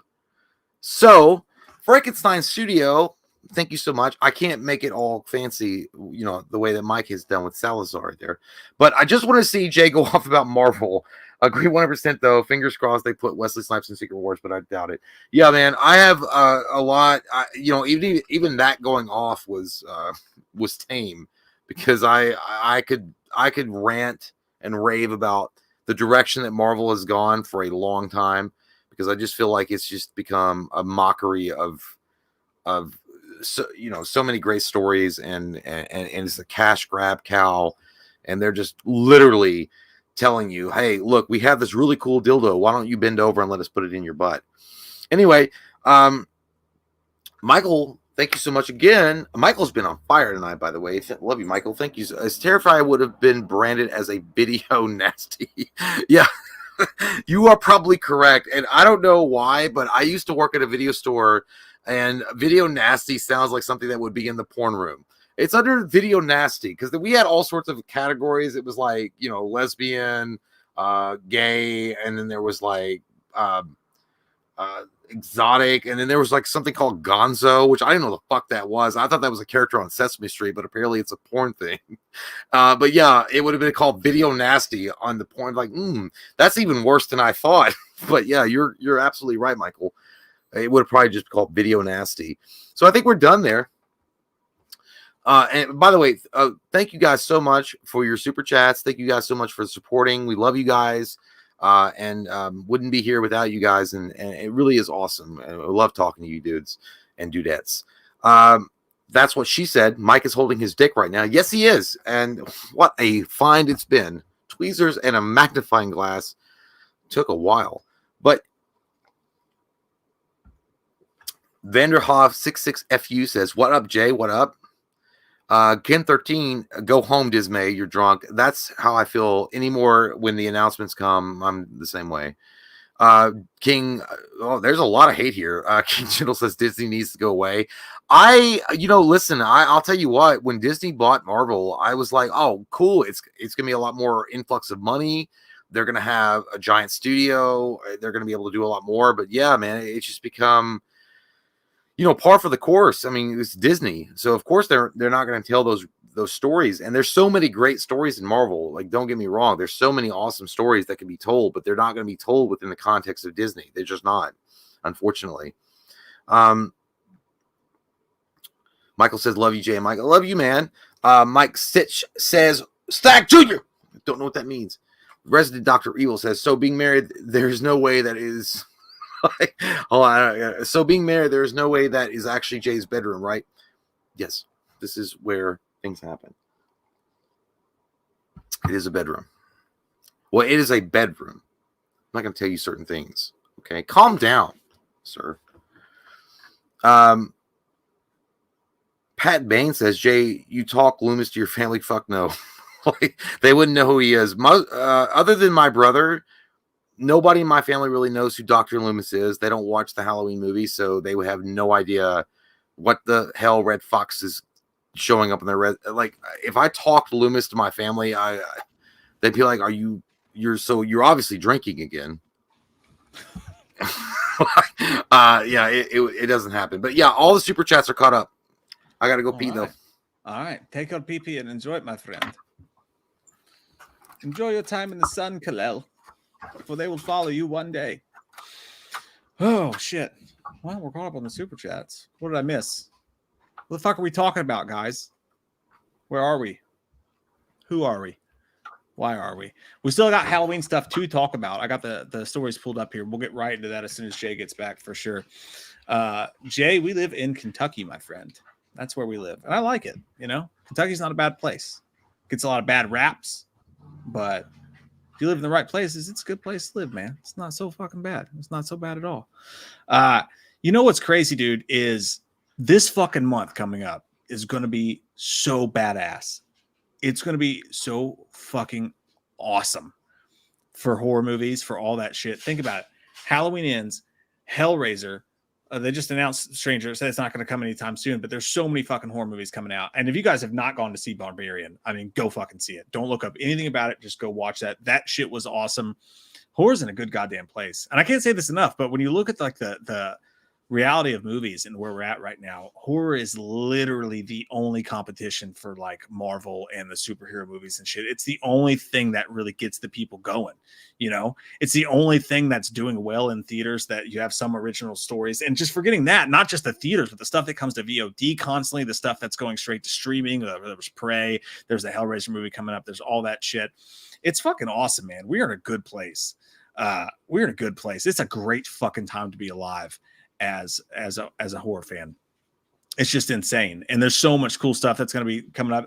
By the way, we just filmed this past week. We just got together and we filmed the intro for this month's Halloween Horror Month. So that is done. It's in the fucking bag. It's good to go. And I can't tell you about it. I can't tell you what it is, but we spent all day working on it. We've got a skit tied around the intro. It's going to be fucking crazy. It's going to be a good time. And this month, I think what we're going to try to do is we're going to try to tie in all of the fucking coolest stuff that we've done of the past Halloween horror months into one month. There's going to be just a little bit of fucking everything, and Halloween dropping right in the middle of that. So all the content that's going to come for that. What's really awesome is we have an interview with somebody that we're going to be doing next fucking week, man. And that I think is, I'm going to make that the October 1st video that comes up. And it's going to be a really cool one. A fucking classic Halloween movie. A very important person that had something to do with one of the biggest Halloween movies of all time is going to come on the show to talk to us about it. And so fucking much cool stuff to talk about with him. That's going to be fucking amazing. But yeah, we're going to throw in some skits in there, some Michael stuff. We have a couple of original skits that we're going to tie in. Just some really cool stuff happening. And plus the awesome the movies that are going to be coming out in October. We're going to do a couple classic horror movie reviews just to throw those in there. It's going to be exciting, man. I cannot fucking wait for this October. I think it's going to be a special one. I think October is going to be a really, really fucking awesome month for all of us. And I'm very pumped about it.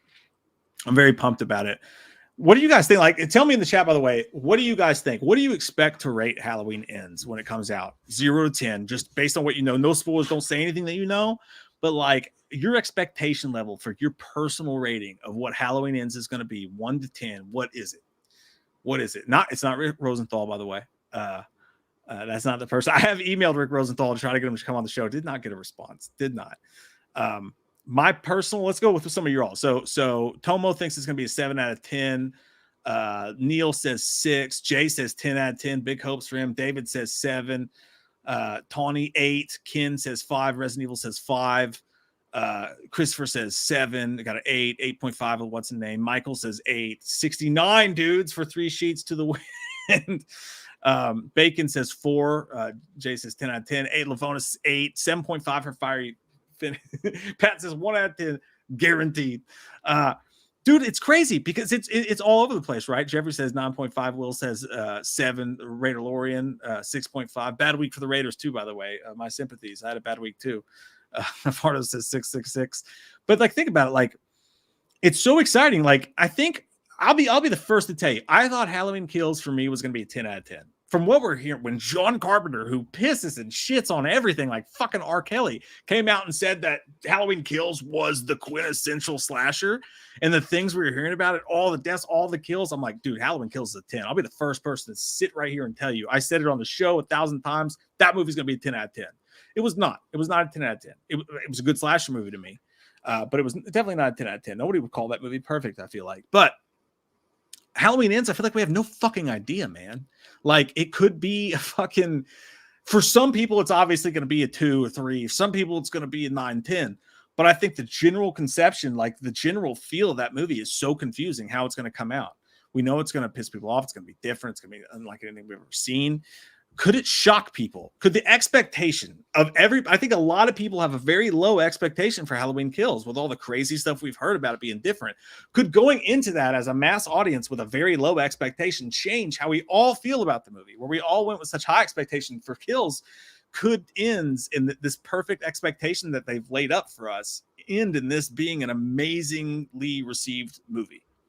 I don't know, man. I don't know. My personal guess, it's going to be a 7.5. I think I'm going to give it a 7.5 because I don't have in my head what I think the movie has to be. I know it's going to be strange. I know it's going to be different. I know it's not going to be status quo. But how I have a general positive outlook on the whole series and what David Gordon Green and then have been doing with it. I think it's going to be strange. It's going to be different. It's not going to be what we expect. And I think in the end, I'm going to appreciate it for what it was. So my guess is 7.5. Well, I'm asking MJ, what do you think, if you had to guess right now, based on what you know, what do you think your 1 out of 10 score is going to be for Halloween Ends? If you had to guess right now. Well, that's a difficult question though. That's like, I woke up hungover and like, how are you going to do in the SAT? It's tough. Well, I love what they've done so far with Halloween.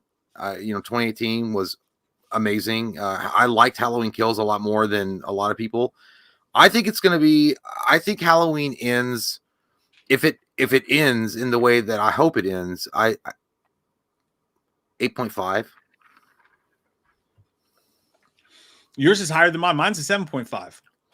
Well, you want to take the path less traveled, but I will go I will go onto the mountaintop and say that I will get the He-Man sword.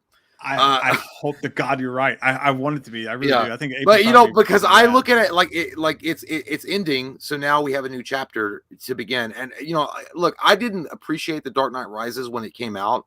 It wasn't until years later that I watched it. In the context of watching Batman Begins to The Dark Knight Rises, and really appreciated what Nolan had done. Mm-hmm. If you look at it as one story, so I feel like it's going to be like that in a lot of ways. I don't know. Yeah. And then also you got to think too, like, man, trilogies very, very rarely, and technically this isn't a trilogy, right? It's a quadrilogy, but like trilogies ending chapters very rarely end high on people's lists. They usually go out with a whimper, by the way, or an angering thud. Yeah. But well, I mean, and I'm not in support of doing things just to, piss fans off. And I'm not saying that studios do that on purpose, but or like go in such a different direction that it's obviously going to make it divisive. I'm not in favor of that. I think that's stupid. I mean, I know that you want to try something else and whatever, but if it's a beloved franchise, don't do that. Like, AKA or a la The Last Jedi, which is fucking terrible. But anyway, but still, I think that if you look at it in the context of like the beginning of Halloween 2018 to the end, and you look at it as one giant movie, it'd be like the Dark Knight trilogy. I think it's going to be good. I was going to say, one thing that we could do, by the way, for this Halloween horror month that's coming up, we're talking about doing the movies that, when I was born and you were born, and looking at those movies, comparing them. We could also do our top 10 creature feature flicks of all time. I'd love that. That'd be a fun ass live because the stream. creature, I was thinking, I was like, oh man, it'd be, I can't, because I was like, oh well, Jeepers Creepers, there's a few movies, The Thing, but there's actually more if you think about it. Cloverfield, Godzilla, those are creature features. I mean, I think that would be fun, man. Top 10 of all time. I love it. Some things that I think would be fun for live stream wise coming up for October. I'd love to do an all time full out ranking of every horror movie that John Carpenter's ever done. I'd love to do our top 20 exorcism movies. I think will be a great one. Creature features is another good one. And I think maybe even next week or something, we could do my year of birth versus your year of birth. I think that'd be a fun Friday night fight. So we want to look at it that way. But all right, let's get to some super chats, and then we'll get to the little bit of Halloween news Halloween ends news that came out today that we have to talk about. And what did they give us from the nipple? Right, great. Says, do you want one more trailer that gives more info on the plot for Ends, or are you fine with just the teaser from July? I'm good. I'm done. I'm done. Let's go. I was done with the trailer. The first trailer, I was done. I was like, you guys gave a lot of info. They really did. They gave a lot of info in that trailer that they initially released. I didn't even need the teaser necessarily. I've seen the teaser. It's cool, and they do expound a little bit on certain things, but I feel it was unnecessary. It's cool, but I feel like for something like Halloween, you need to do one trailer and be done with it, because it's all going to be about the surprise, and the fans are like really excited and they're pumped.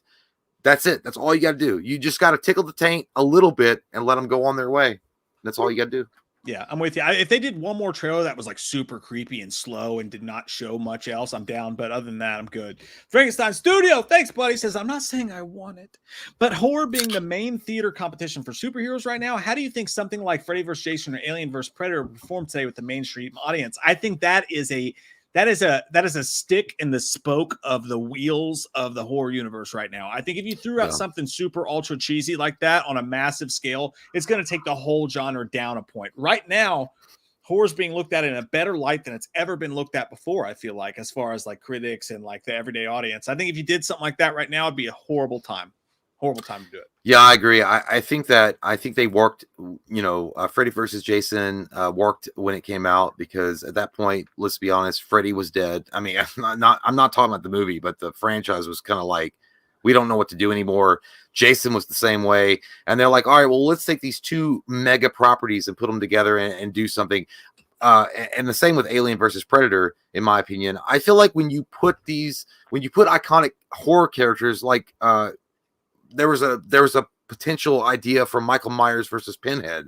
I feel like when you do that, it's the death knell. I feel like you only do that when there's no more interest in doing an original story. It's just like, well, we'll just do a fucking WrestleMania and throw it out there. I don't know. I think it would be received well, but I think that people generally would be like, yeah, it's over. Yeah, they're not taking it seriously anymore. I mean, this is like Bride of Chucky shit. It's over. Yeah, I'm with you. They call me Stamps, motherfucker said. If you're interested, we're calling it No Face. It's about a world where superpowers exist and a detective is being taunted by a killer who can control your senses. He can control what you see here. That sounds ambitious as fuck, dude. And I moved to strike. I like it. I like that, man. It kind of sounds like Purple Man from Jessica Jones. I like that because, to be honest, Purple Man, I don't know if his name is Purple Man or Mr. Purple. I don't remember. But yeah, that was his power. Like, he could literally just take over your fucking mind and make you do whatever he wants. But I that's some cool shit. You need to get Nicolas Cage in this stat. He'd probably do it too. I know. I'm telling you. Muzzy Films, thanks, buddy. Says, love Barbarian and X, but why does A24 keep showing elders in the nude? It's not scary, it's just gross. How am I supposed to watch these movies with my mom? Hey, man, I guess you never had that fucking National Geographic subscription. I seen some titties. I see them orangutan fucking titties that could be, you could throw them up and you could wrap them right a line and fucking go down to the next one. Yeah, it's all good. What a great point, man. There is a staple of elevated horror these days where, it's not elevated horror unless it's got an old man dong in it. It's fucking facts, dude. Do they throw a dong in there? I don't think. Oh, there's dongs in like every fucking elevated horror movie these days. In X, yeah, probably, I think that's not. I wouldn't call that elevated horror for sure. That's just a slash movie. Well, that's weird. I think there's dong in that for sure. It's so weird though. It's such a double standard because if you show dong, it's like they threaten you with X-rated, but you can show titties all day long. Yeah, it's like, yeah, but you show dong, X is Too about much. making porn, so it makes sense. And I'm pretty sure that they were pretty slim with the dong in that one, if I'm not mistaken. Jeffrey M, can you come? Oh, I thought he was going to say, can you come on my toilet? Can you come unclog my toilet? I got a new plunger. No, Jeffrey, just sit on it and suck a fart in. It'll pull up the fucking water. Doing it, Jim. Michael Barton says, this is really insane. What the fuck idea? What if in the middle of the movie, Laurie has sex with Michael and the tone was serious and dark? Michael, where are you going? Where are you going down this dark road into the forest? I don't know what you're saying anymore. If that happened, that would be the most intense fucking moment of like, can happen. No, it would literally, I would expect to hear the intervention music come on. If that happened, like that weird, like it was like someone needs to help people. Yeah, that would be fucking sick and nasty. I don't know. Talk about a hate fuck. That would be a hate fuck for centuries to come. Be Joe Dirt. I'm your sister. I'm your sister. All right, one thing. This is non-Halloween. We're gonna get to Halloween in just a second. This is non-Halloween, but we gotta talk about it because it's fucking awesome, dude. Are you fucking pumped or what? GoldenEye is. The remaster of GoldenEye is coming to Xbox Game Pass and Nintendo Switch. They holy shit, that's going to be fun as fuck. And they say you can actually, it's going to be 4K resolution, smoother frame rate, split. You can play it split screen. Thank God, because they're stingy as fuck with the split screen now. They want to get all the money they can out of you. They're going to let us play fucking GoldenEye on Game Pass with split screen. I may never leave the fucking house again. All I got to say is to honor you. Shidoshi. Yes. I'll tell you what, man. GoldenEye is, I don't give a fuck who you is and where you from, the best FPS period put out on any generation of console. Okay. And I mean, so some of you youngins don't know what we're talking about, but GoldenEye, dude, on N64, there were so many hours spent on co-op or not co-op screens. Well, it was like it was co-op. It was split screen playing against each other. It was one of the best fucking examples of how to do a versus kind of a shooter game ever. Period. 1000%. It's so good, man. I'm excited. I'm legitimately excited. And I wish that me and Mike could put that on there for you guys to watch. Because I'm gonna get GoldenEye, and I know that Mike's gonna get GoldenEye, and we're gonna both give each other golden showers afterwards. But and if we could stream it for you guys, and oh my god, because you're gonna be able to actually do multiplayer, which back in the day when it came out, you couldn't do that shit. So many hours of our youth spent smoking bowls and playing GoldenEye, and even before smoking bowls, eating cereal and playing GoldenEye as kids. GoldenEye is a staple of our youth. I really hope that the new human beings in the game universe can really experience how great that fucking game was. It's the best. It really is. It was amazing. Yeah. Ever. The soundtrack to Halloween Ends. Getting into the Halloween Ends talks now. The Halloween Ends soundtrack has been announced. It's going to be out digitally 10/14 right before the movie drops. As the movie drops, physically you can't buy it until January 20th. You can pre-order it. There is like 4 different companies who are doing different versions of this, but the actual news that comes out of it is what the pictures look like, man. The pictures from the standard version of it. That's cool. Got you got the orange LP there, whatever, which is dope as fuck. But a couple new shots of Michael in here. You got him up top looking badass as shit. Christopher Nelson Nas, Quinsocho, glorious. Here you have a shot of Andy Manichak rubbing the chest so slightly of the Corey character. We have heard that they're going to have a relationship together. We talked about that earlier. This is pretty much proof of that. Plus, there's something else we'll talk about here in a second that's proof of that. Corey looks like he could be Steve Irwin's son. He looks like the grown-up version of Cameron. Like an adult version of and listen, Cameron. And that guy's a good-looking guy because you know why I know that? Because someone put a bowl on his head and cut his hair around it. He's handsome. He's a handsome guy. Yes, he is. I get it. Good job, Andy Matichak. You got that shit done. And then you got Lori down here looking at fucking pumpkins. That's just her going in the spirit Halloween as herself. She's like, I'm so sick and tired of people celebrating this. I'm not afraid anymore. Yeah. I'm going to spirit Halloween any day of the week. Yeah, Kevin McAllister's hiding out somewhere saying it. And then this shot below of Michael Myers. I love that shot. That shot's cool. Yeah. That actually looks like the backside of me when I wake up and I know I have to go somewhere in the early morning. Like tomorrow, I have to go and take my dog to the vet at 9 o'clock in the morning, and I'm going to be hungover as fuck. And that's when I'm going to stand in the vet's office. Go ahead and take his temperature. It's gonna be fine. Put it in his butt. That fucking thermometer. I'll stand here. Here's a different version of it that's coming out with that nice little tie-dye look coming from Shout Factory. A bunch of different versions coming out. That looks dope as fuck. So that's cool. Does the record? So the record's got. So it obviously is like orange, but it almost looks like those are palpations on like an actual jack-o'-lantern, like where the white. See it? Yeah. Well, they do that a lot with LPs, so like that whole tie-dye feel to them. It's pretty dope looking. I like it. And again, one thing that's underrated about this entire franchise, by the way, is the Halloween atmosphere. It's like the Halloween atmosphere from H4, but at night that they've brought us with these two movies. Now this upcoming third movie. I still love this bottom picture though, where Michael with the shadow. It does look like it looks like my my big dad, but he kind of looks like he's like, you boys take out that trash.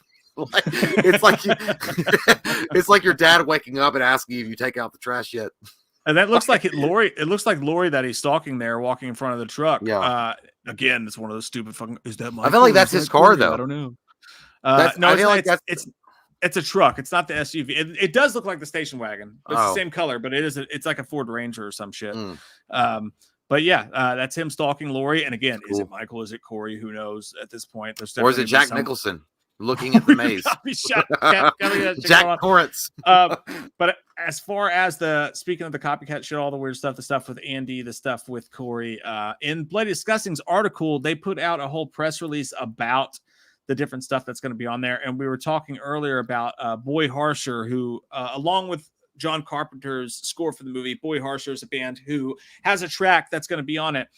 And they kind of, unleash a little bit of news. If you're wondering whether Andy, if you didn't see it from that picture, if Allison has a relationship with the Corey character in this, they say, let me see here. Okay, so here it is. So they asked David Gordon Green and them asked them to do a song for the movie, and they said that they were on tour, so they didn't have time to. So they ran back to the studio and they dug through some demos and they found basically a perfect song and they used it for the movie. But they said dug through some old demos and found "Burn It Down." In the end, it was the perfect energy for the bittersweet love affair between Allison and Corey. So during a couple days off, we cleaned it up and made it come alive. So there's your absolute, no doubt conversation. That is a fact of the plot. Allison and Corey do have a relationship. That's spoiler shit, though, bro. Now, it's not spoiler. Again, that's what I'm saying. It's not spoiler because it is now officially a piece of the news. It's a piece of the announcements. It's a piece of the press releases. That is a fact. It's in the picture. This is official news now. This isn't some guy at Waffle House told me. This is real shit. I mean, to be honest, I don't think Allison really needed another fucking boy toy, Shawn Michaels, to play with. I think she'd be fine. What's his name fucking died. It's good. But, unless Corey's going to tie in to the overall plot, which I think he will now. Oh, fuck. And that's why, I don't know anything about spoilers, but I think that's why they're obviously making this leap. There's no reason to have Allison have a new romance option unless that Corey is literally somehow involved with the main plot overall, which is kind of shitty because I feel like that's spoilerish. Well, and they put it in the original synopsis. When they released the original trailer, they basically announced this Corey character and said that he's going to have a main piece to do with the movie. And the negative aspect to look at that is go, oh my God, why are you introducing a new character when we have all these characters from Hawkins to Kyle Richards to Andy, all that stuff to tie in together? Why are we releasing a new character? But again, it ties into the whole, we're doing something different. This is a different movie than the other three. It's not meant to really be a full-on just continuation of those two films. It's its own movie. So we'll see what it all means. I mean, the rumors and the crazy shit about Corey, how much he's definitely going to have a main part to do with the movie. I mean, that's a fact at this point.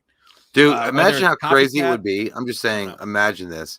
If Corey, I'm not saying they would do this. I'm just saying how crazy this would be. What if he was actually John from H2O? Like he had kind of lost his fucking mind or something, and then he has a reunion with Lori. He had been staying away from her.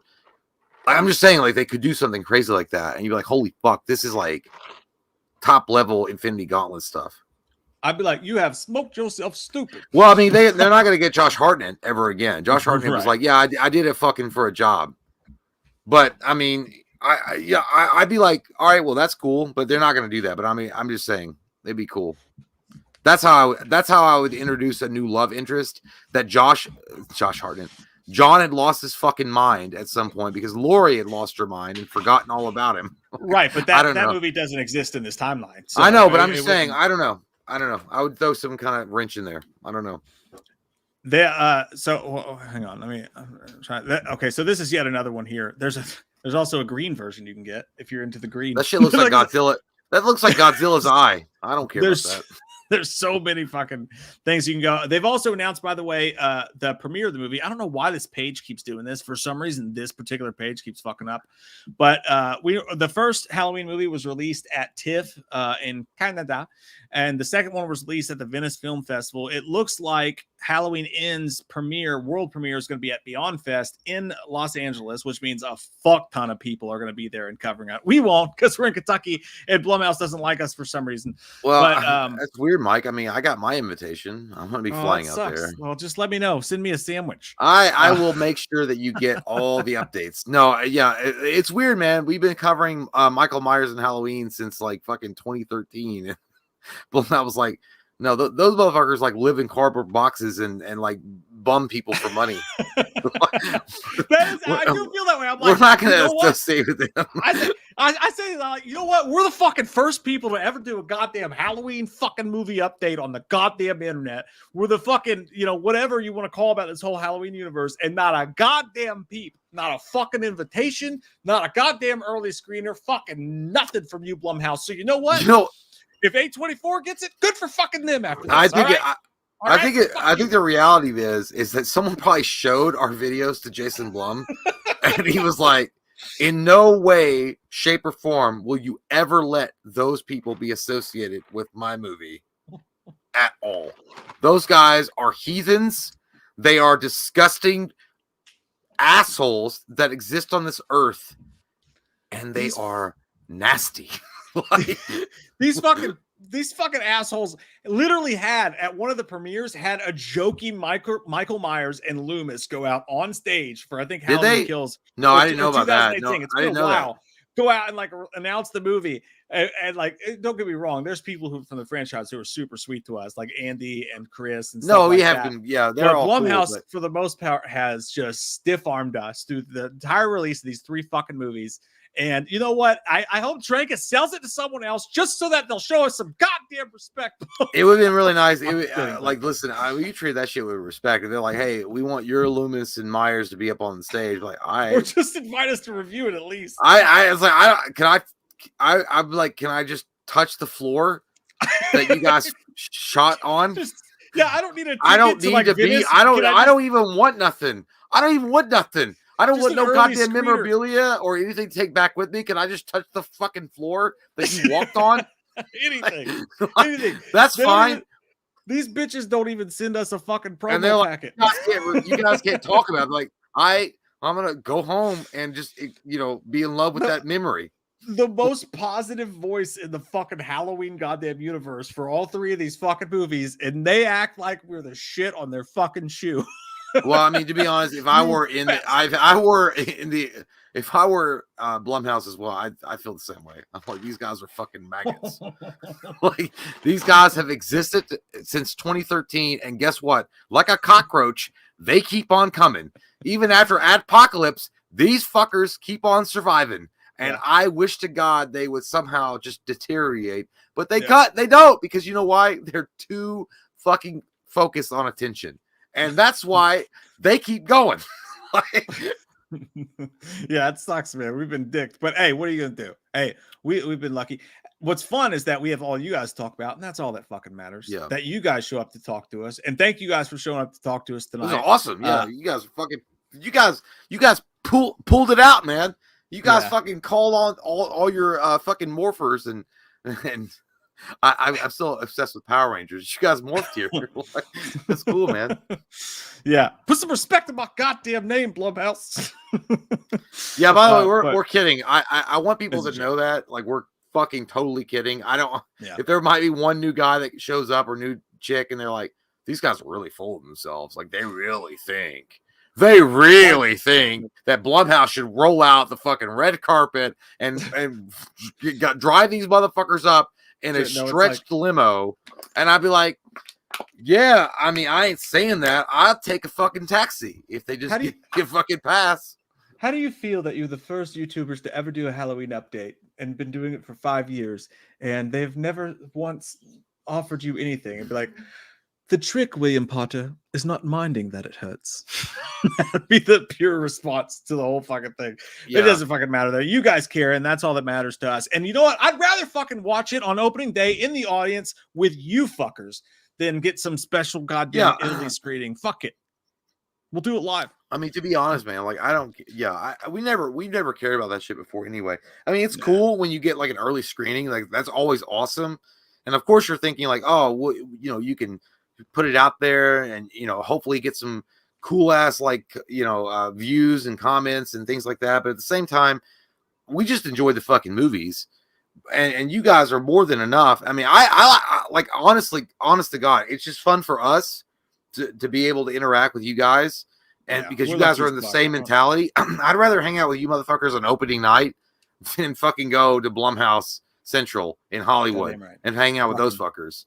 Well said, man. Last super chat of the night comes from Brayer Grace. Says Corey being related to Sartain's evil plot to reunite Michael and Lori would be crazy.